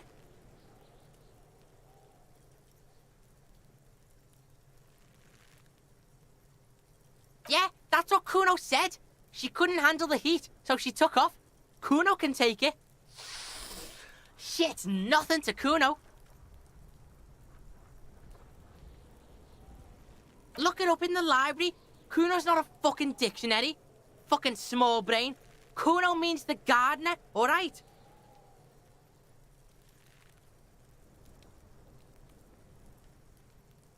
Look, Kuno doesn't explain shit. Kuno just says shit. Yeah, her.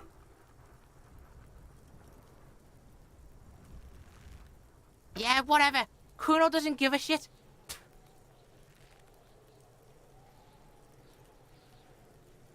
Shitload pig. What's your question? Don't tell the pig shit, Kuno! This is where you quickly ask him questions. Real cop questions. Like a cop. Kuno's fuck gimp. Kuno uses the fuck gimp for target practice. He could have just said he doesn't know. Kuno knows shit. Kuno's not a snitch. That's all. Trying to make Kuno sing into the popo phone.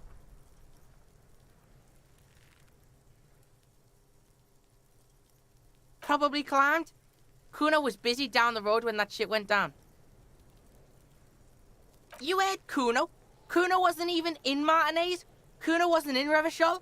Kuno wasn't regional. I don't know. Some fucking... Mesk or I don't know. Some other place. Night City. Kuno was in fucking Night City. Kuno gives this info out on a need-to-know basis, and you don't need to know. Kuno didn't smoke the gimp, if that's what you meant. Just a couple of pigs sniffing around in the dirt. That seems pretty fucking suspicious to Kuno. Yeah, you tell the faggoty, Kuno! You're testing Kuno's patience here. Get lost,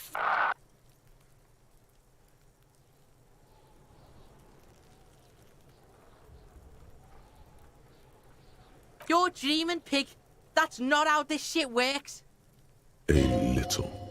But don't expect anything to. Don't let him dominate you, Kuno! Fuck his fat ass! The fuck about it? You're Get lost, Yeah? Yeah, whatever. Kuno doesn't give a shit.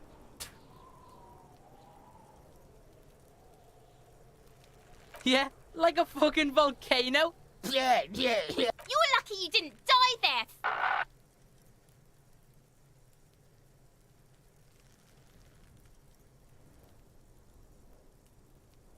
Yeah. Kuno's got some advice for you.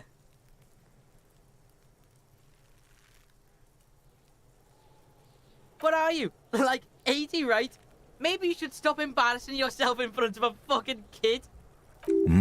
Perhaps you could compress this negative energy and turn it into some sort of a Kuno-fied non-vomiter. That's right. Turn your weaknesses into conceptual strengths. Try it again now.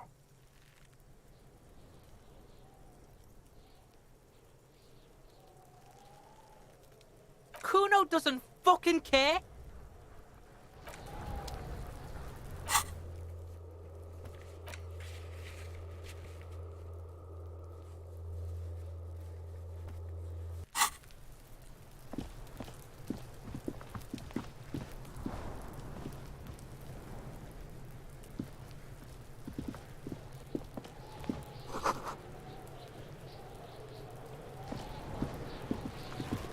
This trash container is locked. The sliding lid has a padlock that says, whirling in rags. There's something in there, not necessarily connected to the case, but still.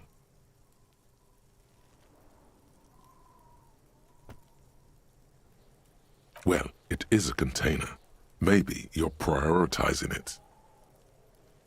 Trash, food waste from the cafeteria. They lock these containers to keep the derelicts from flocking in. Could be evidence too.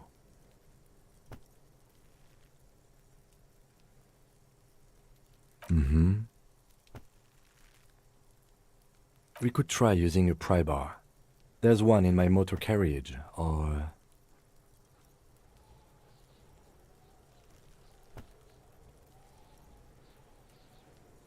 We might want to ask for a key from the manager of the Whirling in Rags. He probably has one. And he also has information.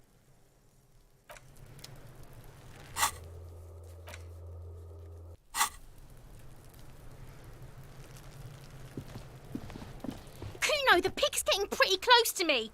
Looks like it's time for me to go, Kuno. Pig's come to take me in. I'm going away for a long, long time, Kuno. Going away for life. What's going on there?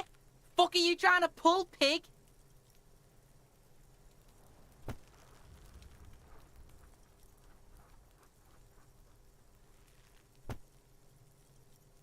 Stay away from me, pig. You don't want to see what happens when you corner me.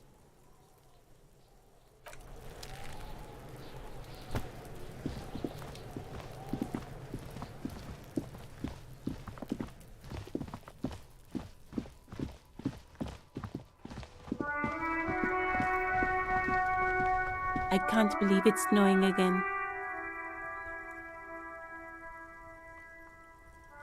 It felt like springtime just a few days ago. Sure, I'm done with them. Go easy on that stuff. It gave me a terrible headache.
There he still is, looking right through you with his white eyes. The body below is entirely dedicated to that corpse. The ammonia only makes it worse.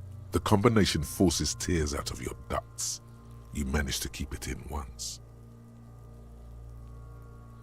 The second time, not so much. When the vomiting is done, your cheeks are wet with tears.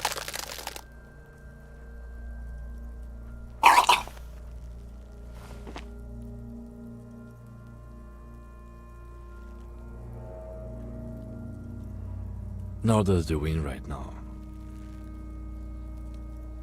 The weight is reassuring, like a crenel on solid fortification. Pat, pat, pat. I've seen strong men turn themselves inside out for hours. You are facing tough odds here. Alcohol withdrawal makes it considerably harder.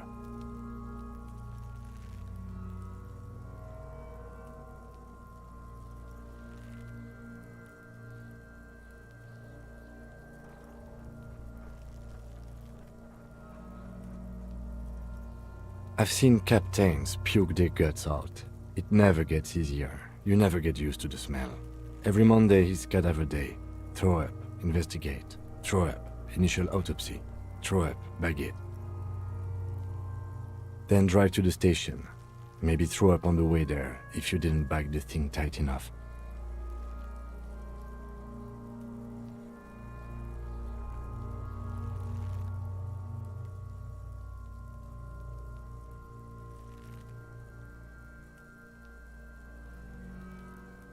I think I've lost my sense of smell. Not being hungover helps too. Okay, you've said it. You needed to say it. And now that you have, you need to get your shit together.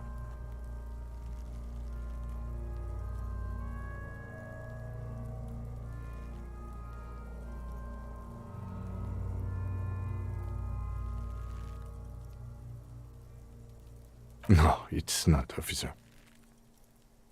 We should go talk to the locals. Find something else to do while the wind changes. It's pretty bad right now.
You've gained a thought. When this dialogue is over, go to your thought cabinet and internalize it for special bonuses and effects. Give it half an hour. Get yourself together. Then come back and have another go.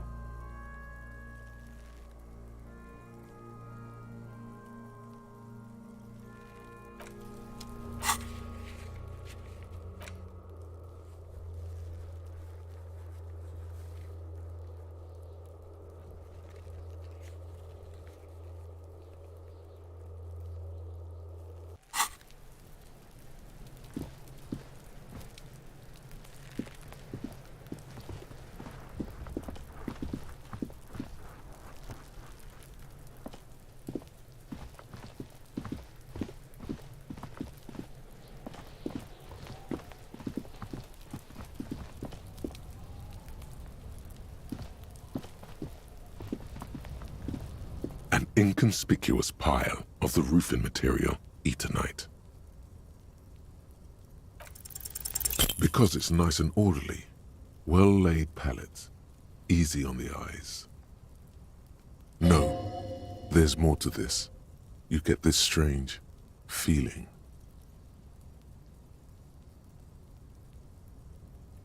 Hard to say. It's gone now. Feelings pass, you see. It's nothing. Someone just left some roofing material slanted against an old shack.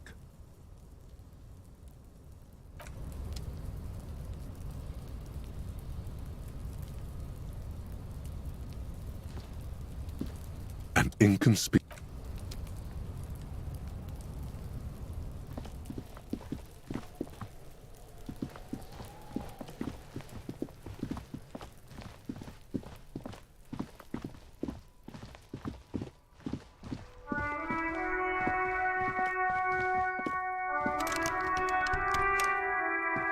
An old call box with a matrix of push buttons lists all the companies in the East Delta Commerce Center.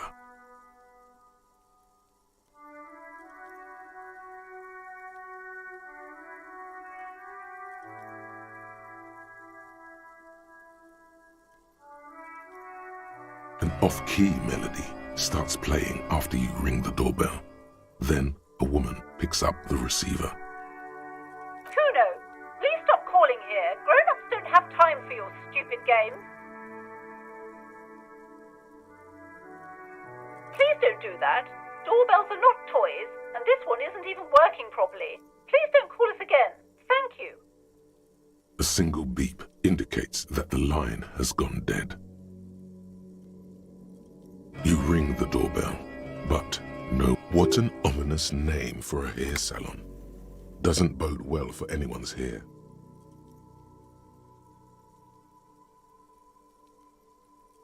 All you hear is static, but no one answers the call. You ring the doorbell, but nothing happens. You wait for a minute or two, but all you get from the call box is silent. Looks like someone has melted half the plastic off with a lighter. You hear static from the intercom speaker. It sounds as if you can almost hear them breathe. Yes, hello. This is Tricentennial Electric.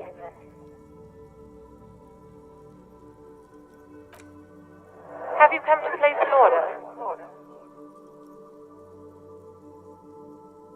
She sounds almost antique, as if her voice was being played off an old wax cylinder. A receiver must not be working properly. Wait, but what happened to Slipstream SCA? There's no Tricentennial Electrics on the list.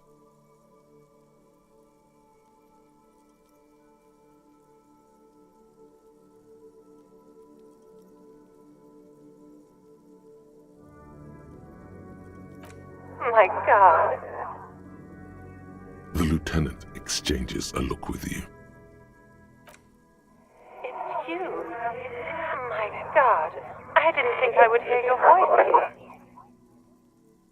She must be mistaking you for someone else. No, something's wrong here. Are you sure she's talking to you?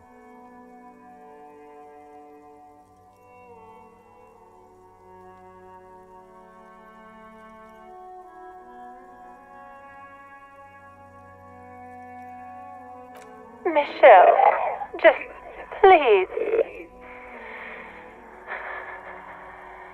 Why did you even call? I don't understand. You've been gone for months. I thought you didn't care.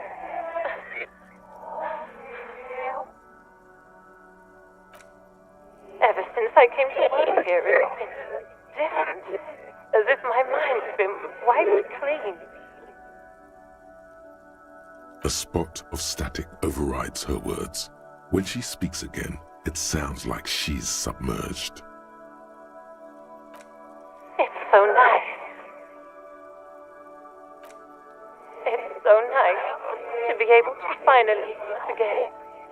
She sounds like she's about to cry. She doesn't answer.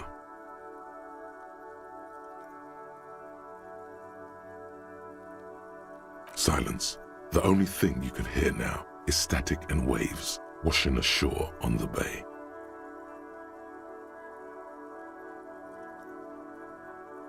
Another seagull passes by. It's getting cold standing here, staring at the silent call box. It must have been some kind of faulty wiring. We should maybe stop playing with this doorbell. It looks ancient. You press the number sign on the keypad that terminates the call.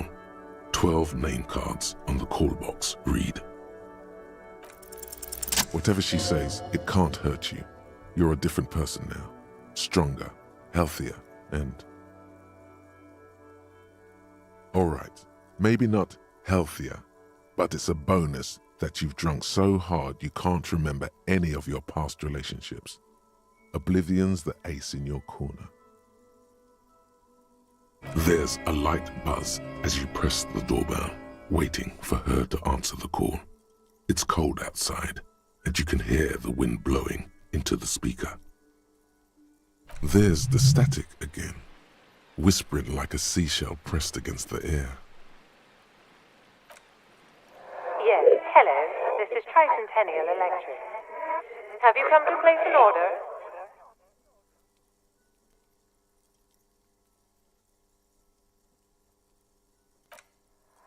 My God. Here come the bad vibes again. Relax. Distance yourself from it.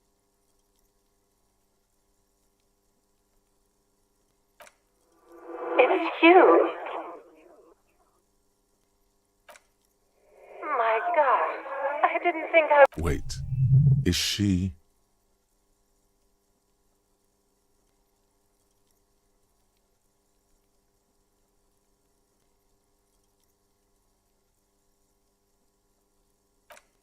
Michelle, Just, please. Why did you even call? I don't understand. You've been gone for months. I thought you didn't care. The voice from the intercom doesn't answer, but you can hear her breathing.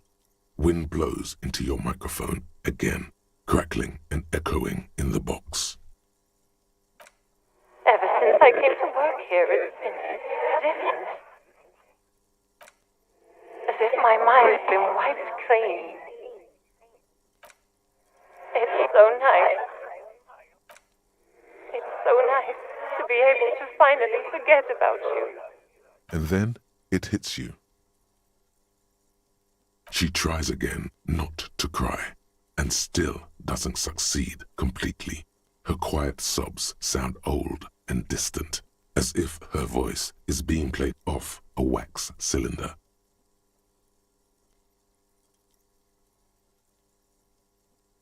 Her sound melts into the static from a long-distance phone call.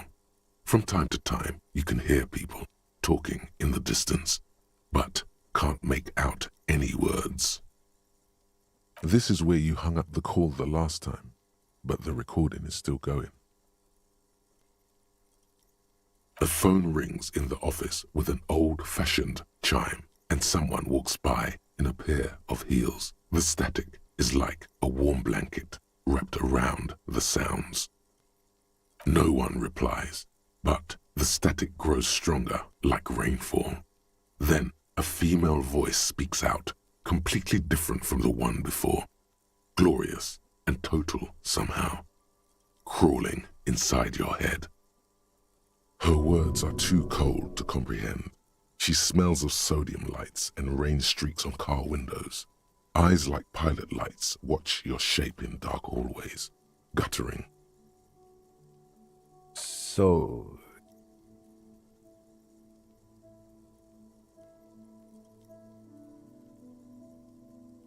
It was a recording trapped in the circuitry from some ancient tenant. This sometimes happens. Shall we conclude here? We have other mysteries to solve.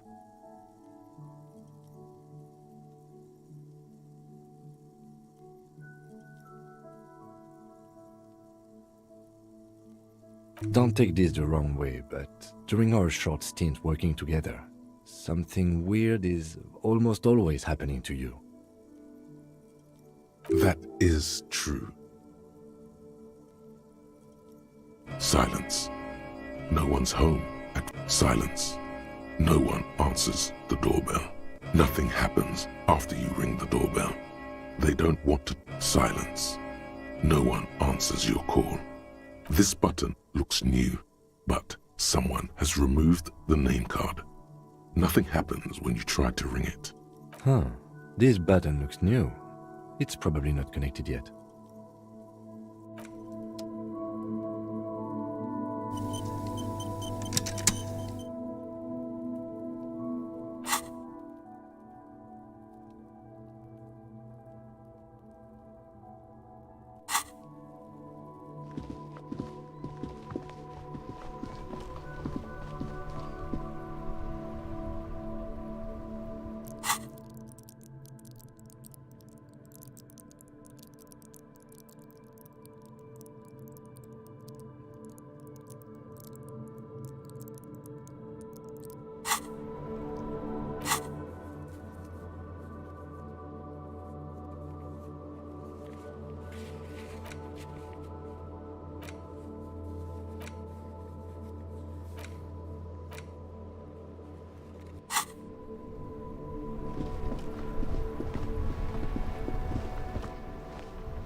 Before you stands a motor carriage. The bodywork is covered in blue and white livery, bearing the number 57. Vapor emanates from the large engine on the back of the vehicle. It hasn't had time to cool off yet. This must be the infernal machine that tore you from oblivion. In the cabin, you are welcomed by a set of steering levers, a radio microphone on a hook, a pull-out toolbox under the seat, and the soft glow of the fuel preheater gauge. A scent of leatherwork and heavy fuel oils washes over you.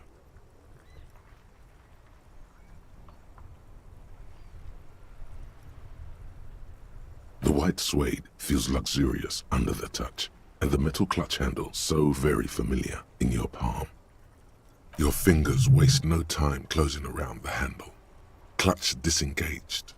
Release the handle. Clutch drops. Right foot yearns for the familiar touch of the accelerator pedal. You have synced with the machine's mechanical circulation. You feel an uninterrupted connection to the mechanics. After a while, you realize silence is your only answer. Do what you will with it. Of course it's only in your head. Of course it is. But it almost feels as if the clutch handle is gently squeezing back. The smell of freshly treated leather, the lack of dirt and dust on the dashboard, and a neat little brush in the cup holder, all seem to be whispering. I'm good, cherished and cared for, in the hands of a tending owner, at the bottom of the sea. So strange. The machine is not on the bottom of the sea at all. It's right in front of you, well kept. Why did it say that? A dark feeling. This is going wrong. The handle is pulled back. Somewhere deep inside the drivetrain, the disc is mated to the flywheel again.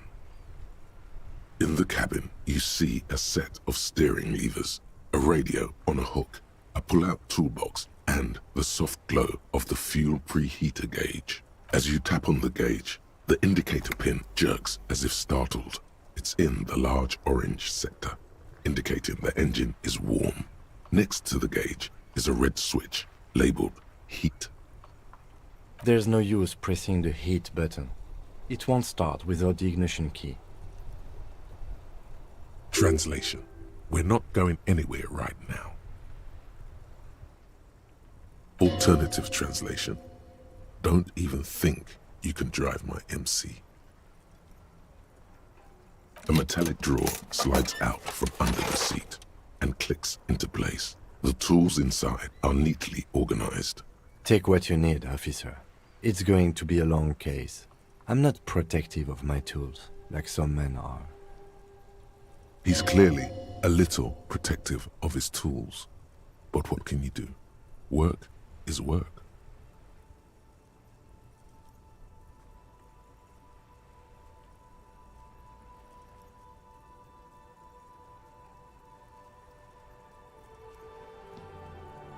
The pry bar feels nice and cold in your hand, heavier than you'd think. Useful for opening all sorts of doors and lids. The handles are long and sleek. Snap, snap go the cutters in your hand. You can do good work with these. Cut chains, locks, and ropes, especially belts. It's robust, weatherproof, and well-made. Police issue. Blue. Lets you see things in the dark you would otherwise miss. The pull-out toolbox slides back into its nest. Preheater gauge casts a warm glow on the steering levers and the radio on its hook. The frequency tableau lights up and the green button labeled Prime Line glows like a feline eye. And then you hear something. The soft purr of electrical kittens. Radio waves cast far and wide over the metropolis. A woman's voice greets you through the static. This is Precinct 57. Hello, Lieutenant. How may I assist you? Hello, Alice. Please assist our colleague from the 41st Precinct here. I'm putting him on. Operating the radio is easy. Just be confident. You've probably done it 1,000 times.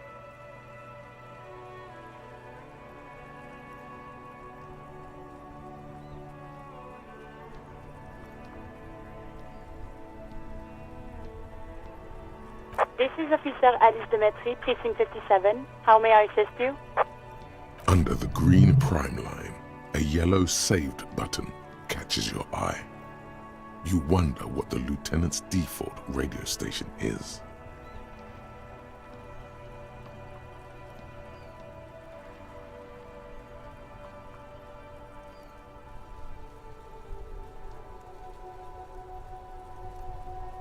Of course. What is the number, officer?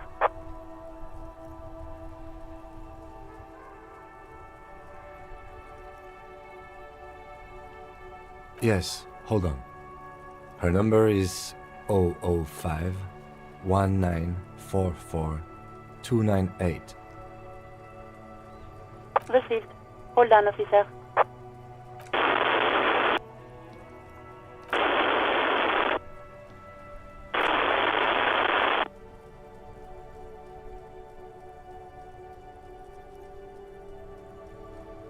Give it a minute.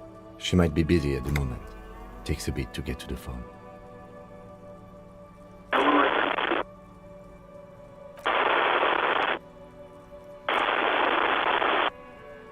Officer, I have Sylvie Malaika on the line for you. Yes, hello?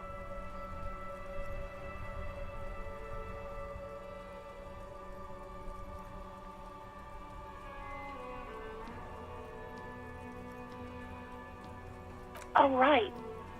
Hello, officer. What can I do for you?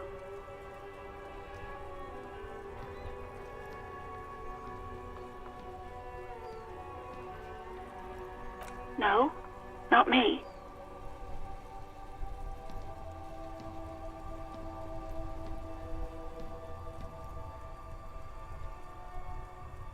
What?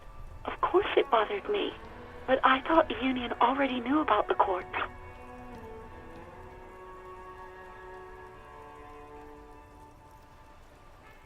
No one calls the police. The union would get angry. You know, what the union says goes. People listen to them and they take care of their own, which is like everyone here.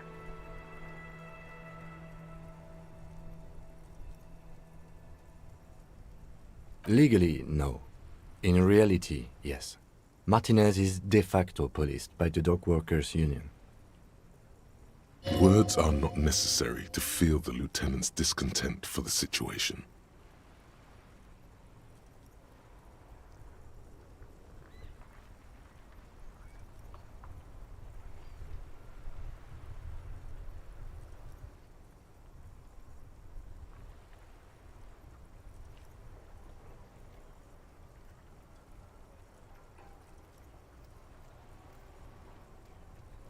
I don't know what to tell you, officer.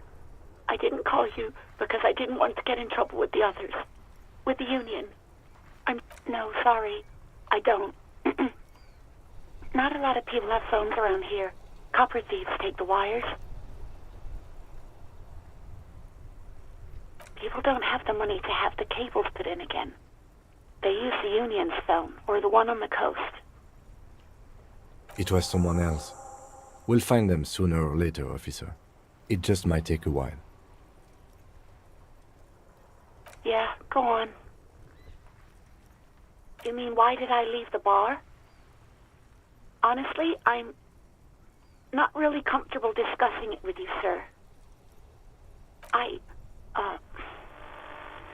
Let's just say I left because I needed to get away from someone. You know whom?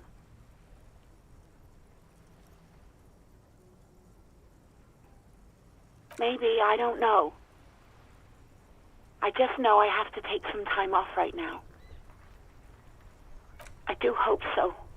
Please, don't call me again. Bye. No, she doesn't have a problem with you. It must be someone else she's angry about. Some other guy. Like Gart.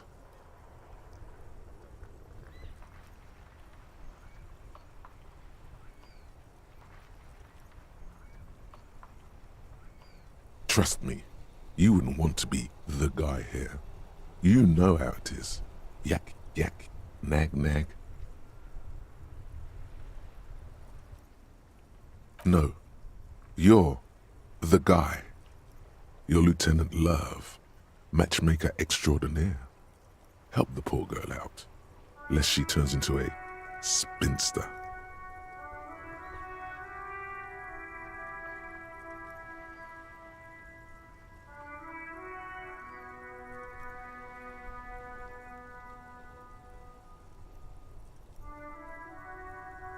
What misogyny?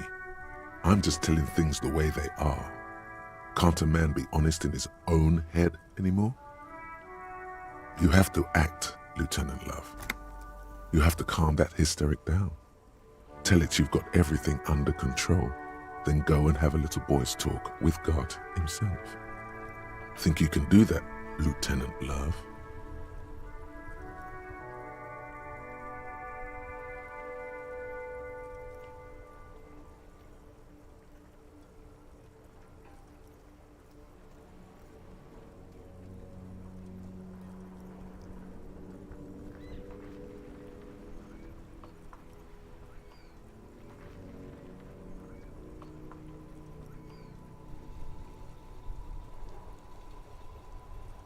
No.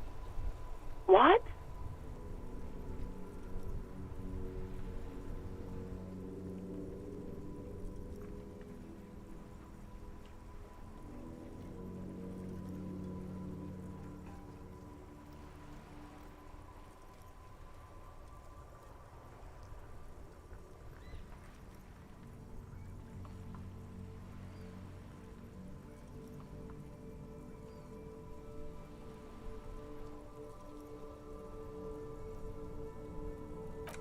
Oh, God. Please, just stay out of my life.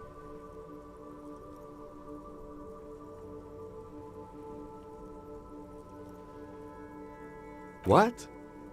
What is it? Call was terminated by the other party. Anything else, officer? It's on. The love quest is on. Too late, everyone. It's on. Take it to God now.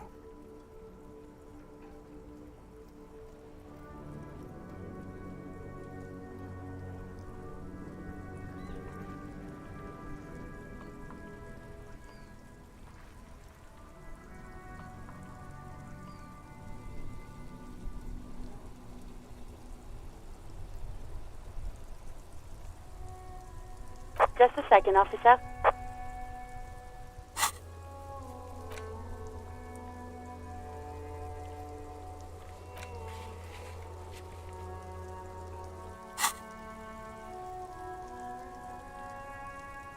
Ten 2, 10-5. This is 41st. Come in. A scrawny old man sits in a dusty cubicle, smoking, with a large white...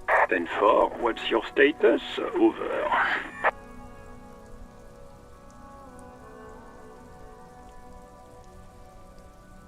Ten 18, 10-20, over.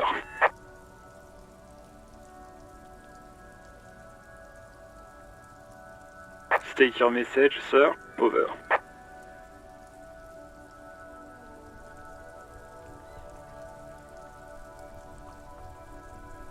Ten 9, repeat message. Over. 10-4, message received. This is a very serious situation. I need to 10-22 the captain. Over. Is it him? What does he want? Says he lost his badge and needs to report it. He what? He lost his badge? This is Communication Officer Jules Pidieux, sir. Over. You mean your partner? Over. What is he saying? He's asking who you are. I'm his goddamn partner. It's your partner, Satellite Officer Vitmar, sir. Over. Did he lose his memory along with his fucking badge? Who lost his badge? Dick fucking Mullen. Who do you think? It's Officer Dick Mullen from the bestseller Dick Mullen and the Lost Identity. Dick Mullen is not your name. It's the name of a fictional detective who would not lose his badge. Defend yourself. Immediately. They're laughing at you.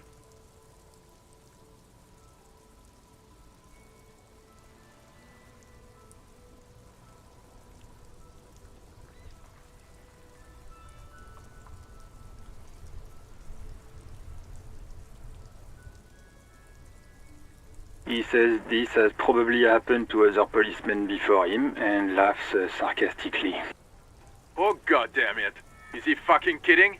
The whole station's gonna be dicked for this. Satellite Officer Vikmar is wondering if you might be joking and adds that this tarnishes the reputation of the entire station. Over. Mullen dicked us. He's asking you to stop, says this is serious. Of course it's serious. He lost his fucking badge. Satellite Officer Vikmar concurs, losing your badge is serious. Over. 10-4, I hear you, officer. I'm just going to make a note here that you are in pursuit of your misplaced badge. Over.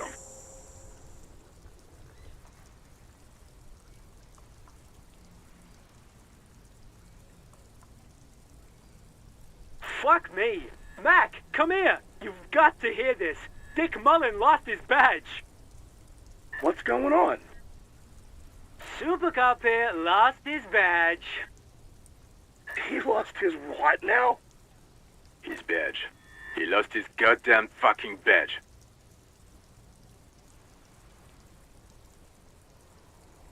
He asks you to please stop saying he lost his badge. Why? Did he find it? Sergeant Orson was wondering if you found your badge yet. Over. You don't have a comeback. Sorry. It's hard to think like this. He's not replying. Looks like he's still looking for it. 10-9, come again. I didn't get that. Over. New heights even for Captain Sober. Ask him. Ask him if he's lost his gun too. Sergeant Orson wants to know if you lost your gun too. Over. Check your pockets. Check your... Holy fuck. You don't know where it is, do you?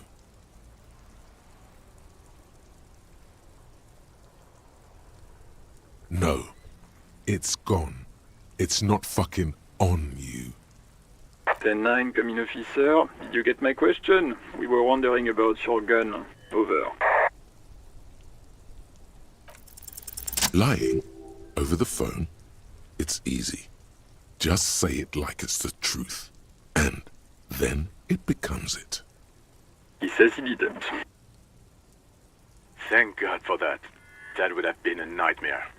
I don't even want to imagine the poor prick who has to relay that kind of news to the captain. Losing his badge is bad enough. Tell him to find it, and fast. We can't have some gangbanger running around with it. We're all glad to hear you've not lost your gun, officer. You need further assistance? Over. 10-4, I hear you. I don't have the authority to grant your request, but... What does he want now? He's asking for money. Is he fucking kidding? I don't think he is. Don't give that asshole anything. He's just gonna drink it all. Right. That's a negative on the additional funds, sir. Over.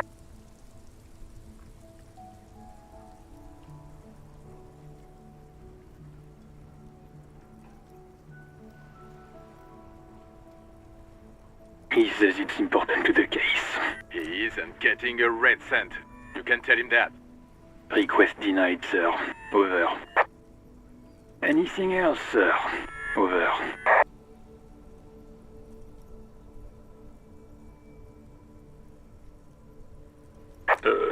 Okay, 10-4, sir. I hear you. Relay your question. Over.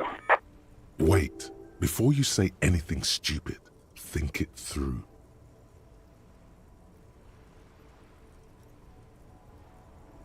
Be smart about this. Ask if he's there alone. 10-4, sir. I'm not hearing your question.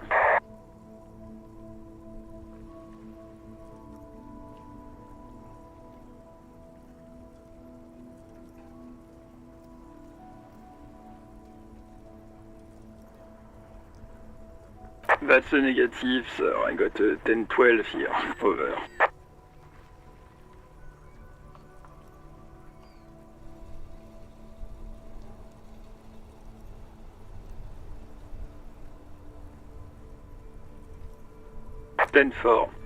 Your address? Hold up, Jules. He doesn't fucking know where he lives? Did I hear that right? Seems like it, sir. No, fuck him. Don't tell him anything, you understand? He's been hellbound for the gutter. Let him have it. Sorry, sir. Anything more I can do for you? Over.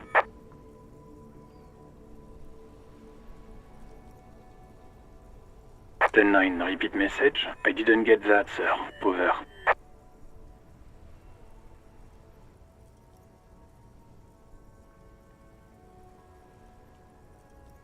Sir, I will not have you talk to me in this manner. Over.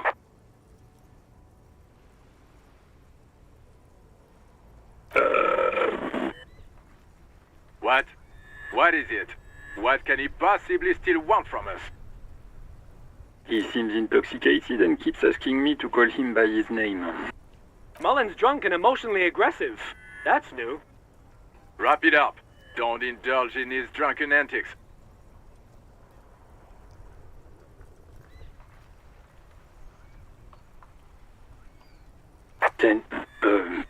Excuse me, sir? You probably don't want to continue on this road.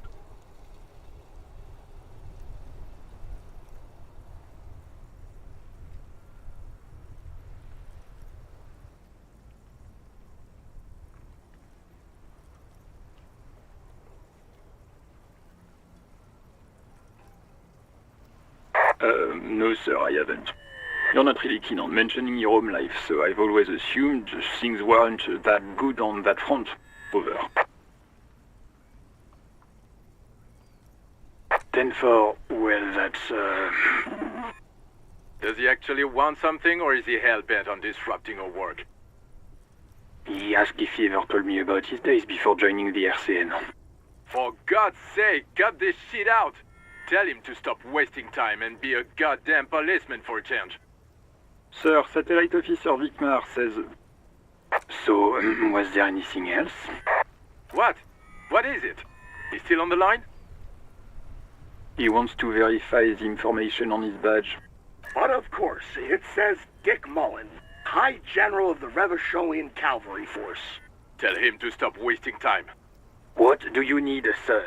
Over. Understood, sir. Over. Roger that. 10-10. Over and out.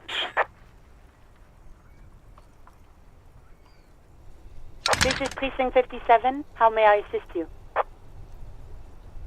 It will take just a moment of... Her voices fade out into the familiar radio static. Gottlieb, what do you want? He's carelessly chewing on a piece of hard candy.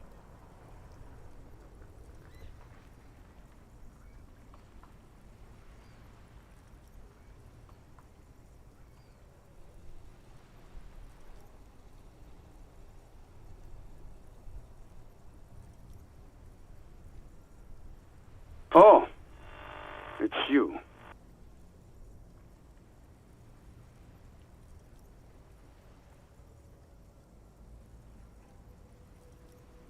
With all the damage you've been dealing yourself with drugs and alcohol, I'm not surprised.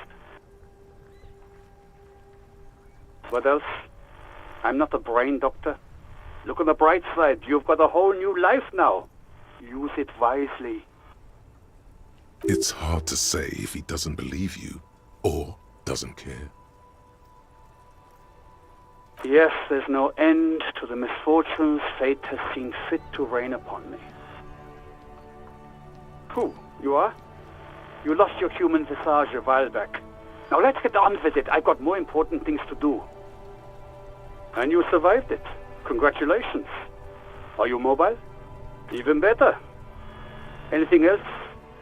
I wouldn't worry about that. Officers your age have coronary trouble all the time. Also, death is a natural part of life. What? You want me to do blood work for you again? Tell you just how bad things really are across the board? You want another rundown of everything collapsing inside your body?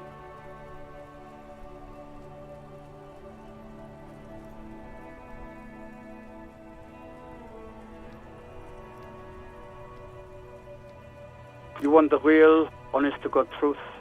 Stop drinking, eat magnesium and vitamin D. Our station is not a retirement home. We don't have the funds to deal with rock stars past their prime. So it's political. You're being neglected because of political reasons. And no, I don't want to hear a political commentary on the topic. In fact, I got work to do. Some idiot has glued his eyelids shut with cyanoacrylate. It looks like Mactorson. It's not fucking cryoacrylate. It's super glue, Doc.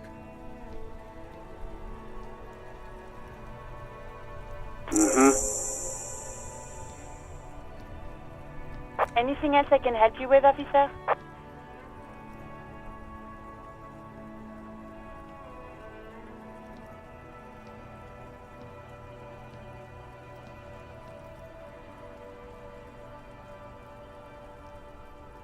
As always, it's DJ Mesh and Felicio, and you're listening to Street Freaks FM, bringing you the hottest, the nastiest, the most vulgar.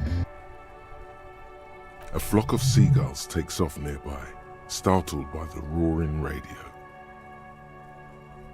Right away, the lieutenant reaches into the cabin and turns off the radio.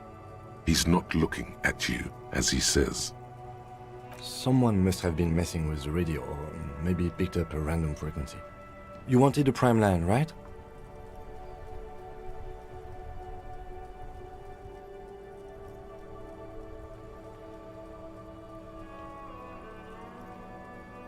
Oh, is that what it was called?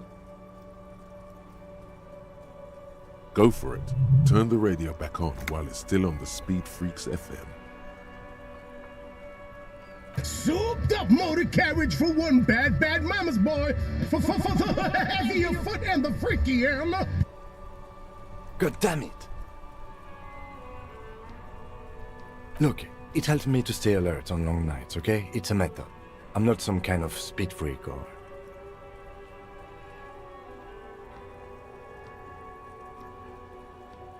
You would be too if you had this motor carriage. But seriously, let's quit joking around, alright? We have a case to investigate. This is Precinct 57. Can I connect you to someone?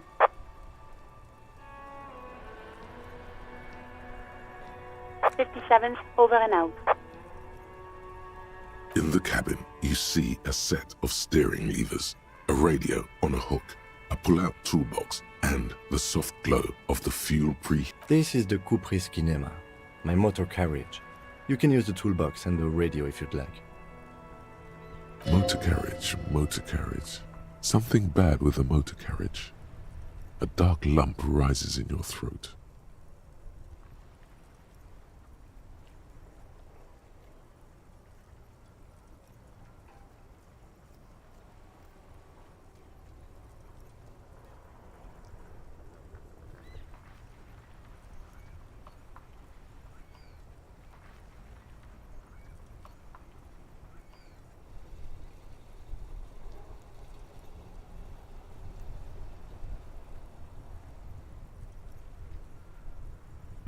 Nothing. It's probably nothing. Forget I brought it up. Please proceed with the carefree lollygagging.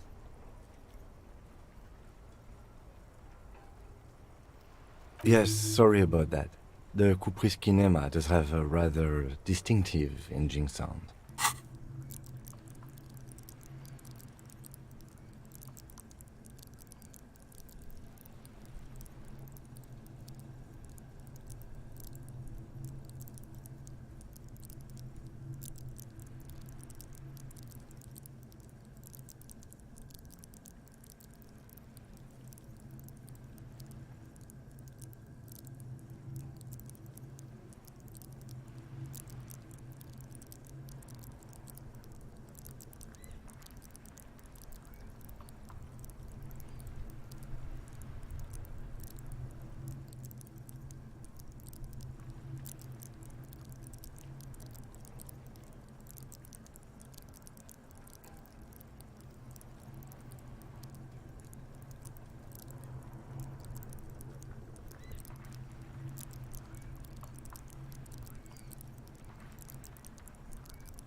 He says it with very badly concealed pride.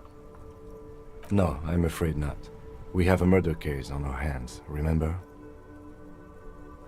The Caprice motorcar does provide most of our patrol vehicles, yes. But this is different. This is a sports model. You're right. I didn't take you for a motorcar enthusiast. Do you also like tip-top, detective?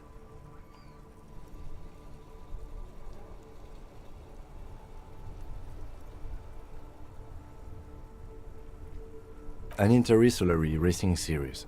You should definitely give it a go if you like motor carriages. It has fantastic competition. In the cabin, you see a set of steering levers, a radio on a hook, a pull-out tool.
This trash container is locked.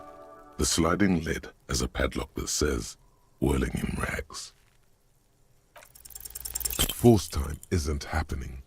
You've jammed the pry bar under the lid, but it just isn't bending. The quality of metal is not the problem.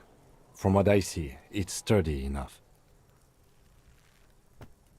There's a creaking sound as the pry bar slips under the lid. You hang from it like a moron, huffing and puffing. Clearly the technique is wrong, but nothing else comes to mind.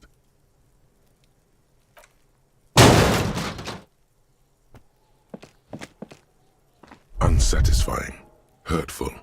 You hear a ringing sound, but not quite hollow. Let's ask the manager for the key. This is clearly not working.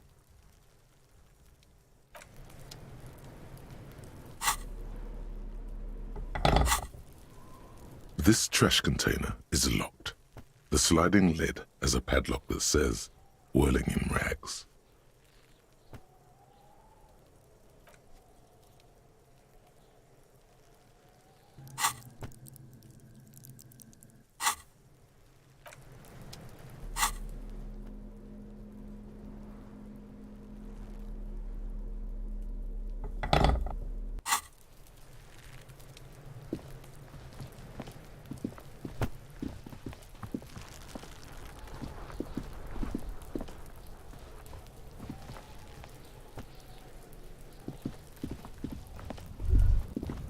An inconspicuous pile of the roofing material, Eternite.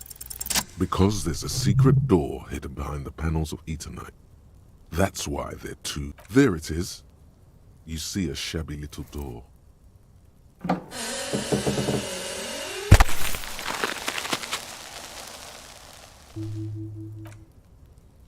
What is this then? A tool shed? Let's investigate.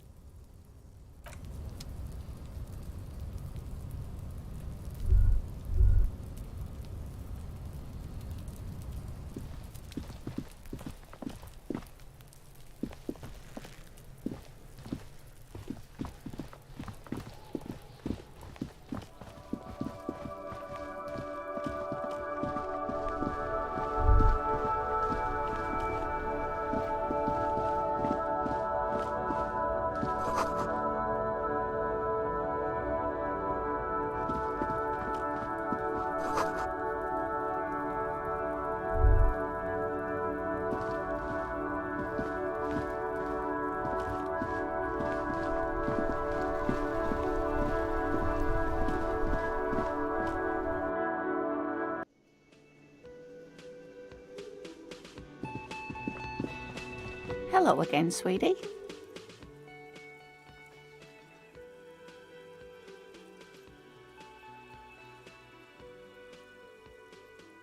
Oh, sweetie, I heard your conversation with the manager about your financial troubles. When do you get your next paycheck?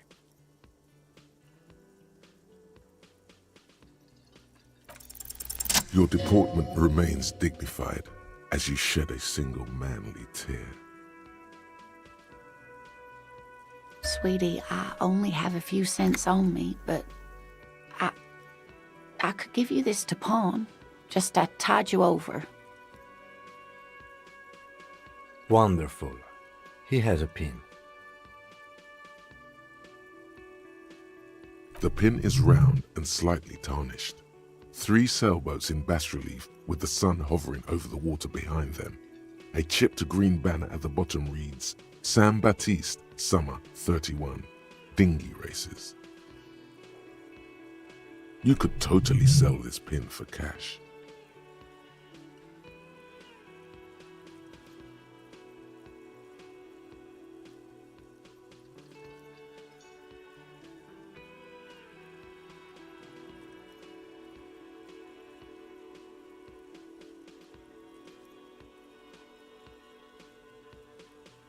It's easy. You bring a valuable item to a pawnbroker, who then gives you money for it. You can get it back later for a slightly larger sum if it hasn't been sold, but you never end up doing that anyway. Cross the plaza and follow the road along the coast. Down by the water, there'll be a shack nestled against an old stone facade. That's the pawn shop. An old friend of my husband's goes there often. He says the owner is quite helpful. Items that can be pawned at Bird's Nest Roy's appear in your inventory under the Items tab. You can pawn these items when talking to Roy.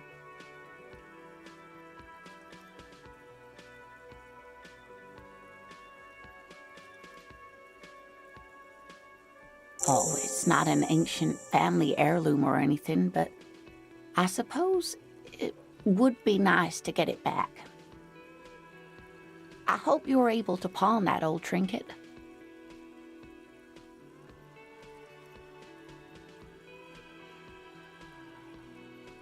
Of course, dear. I just wish I could have done more.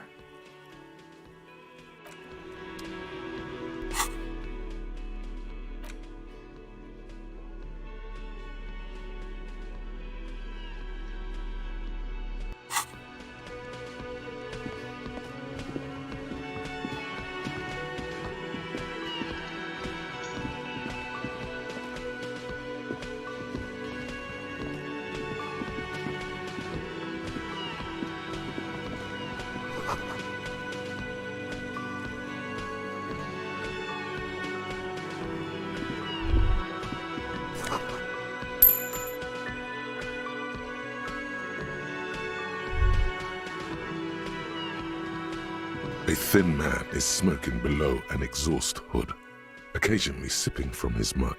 As you step in, he nods toward the table and says something in a completely foreign language. It must be his name, Garancy. Garancy, Quebec. Sounds representative.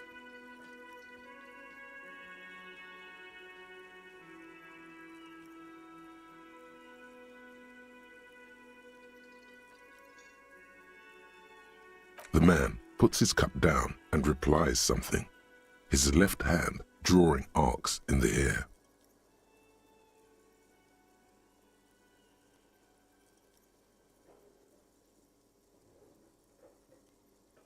He smiles and bangs his ladle against each of his pots in turn. It's almost like music, especially with the sounds of assorted dishes boiling and simmering on the stove.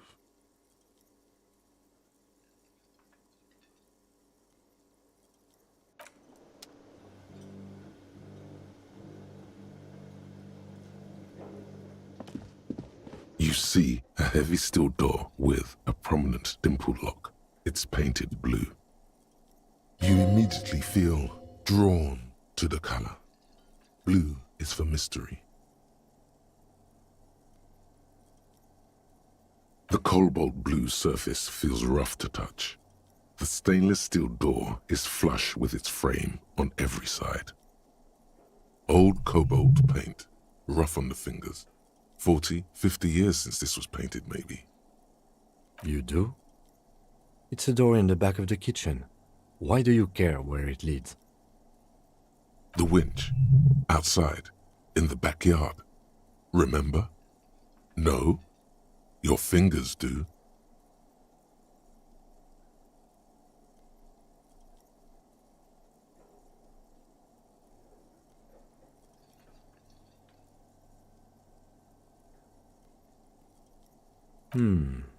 Well, if there was a winch, I suppose we could look into it. As a side investigation.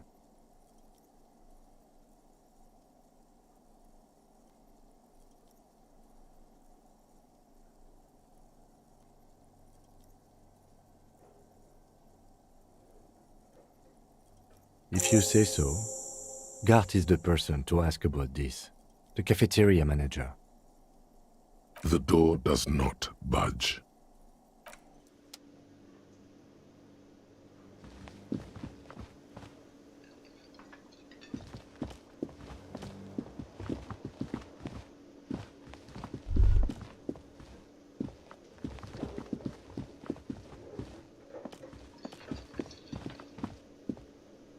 Can I help you?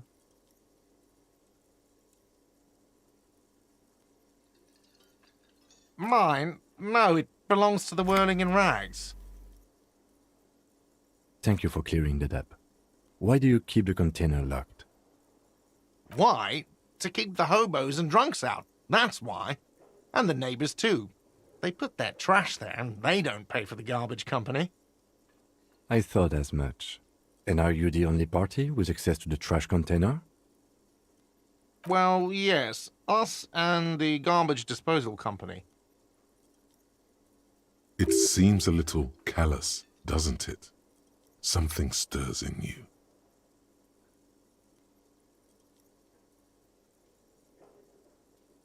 Prod at him and find out.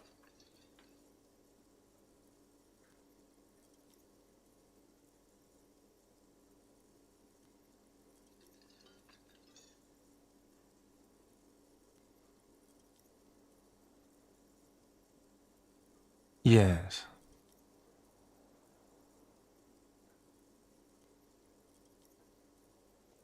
Sir, I'm sorry the RCM is having financial trouble, but it's not this establishment's problem.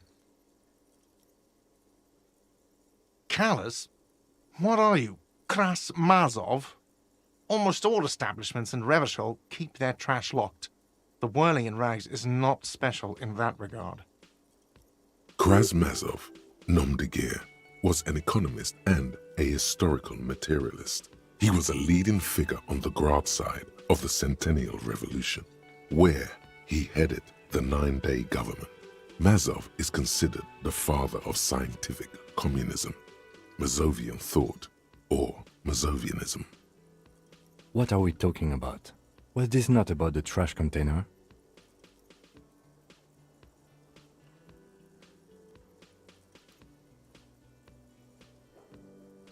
We should return to the case of your mistaken identity at a later time, officer. This was about the trash container. What for? Mazov? Are you planning to nationalize my trash container? It concerns the case. Please cooperate. Just bring them back once you're done, please.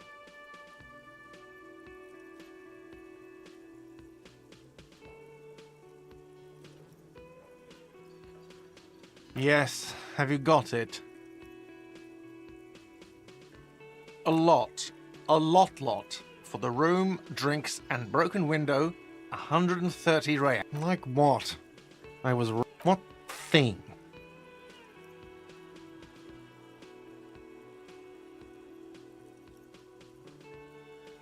Yes, not the whole damn union, thank God. Just the nastiest and loudest faction.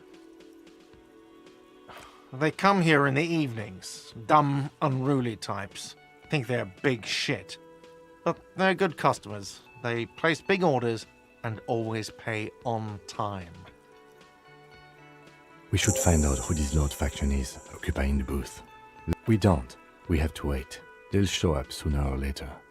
Men get hungry, even striking men. If not today, then they'll be here tomorrow.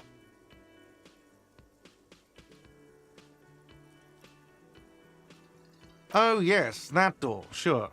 There's nothing mysterious about it. It's just a door. No, I don't have a key. I don't know how to get there. And I don't care either. It's not like I've been wondering about it for 10 years. It's just a frit warehouse, probably. Or some boring storage space with a bunch of old junk and dust. Junk and dust. He's attempting to maintain an air of indifference. It's absolutely not convincing.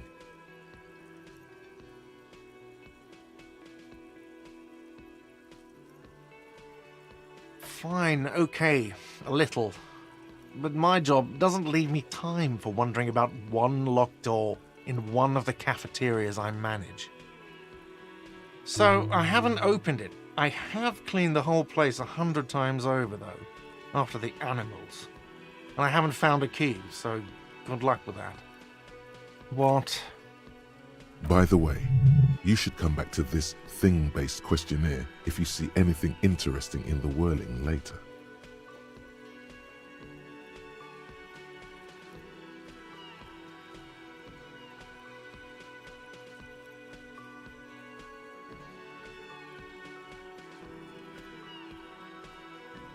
Another thing.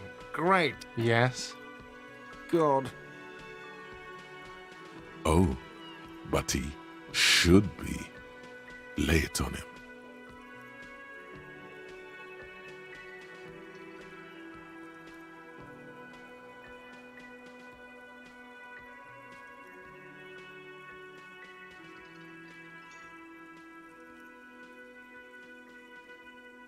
Wonderful. It is. It's wonderful. What? What does that mean? Cock carousel?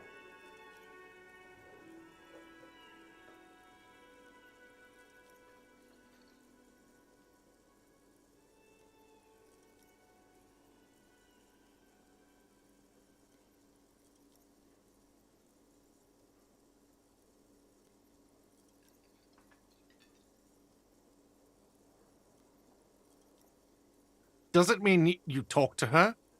What else did she say about me? What else do you need?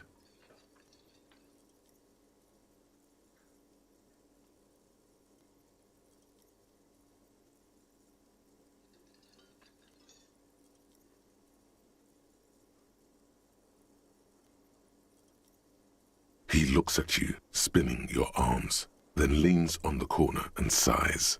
His head drops between the shoulders, heavy and defeated. She broke the bird, you know. The great skewer. I found it on the ground with the broken wing. On the morning she left. I should have known. It was her way of telling me to piss off. I should stuff it up my arse.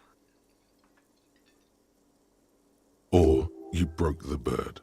It can also be that. I think Sylvie even.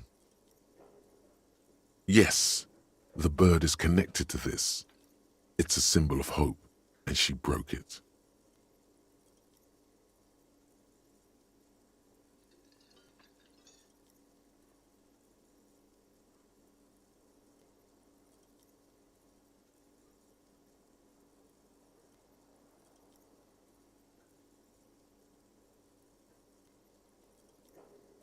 Huh.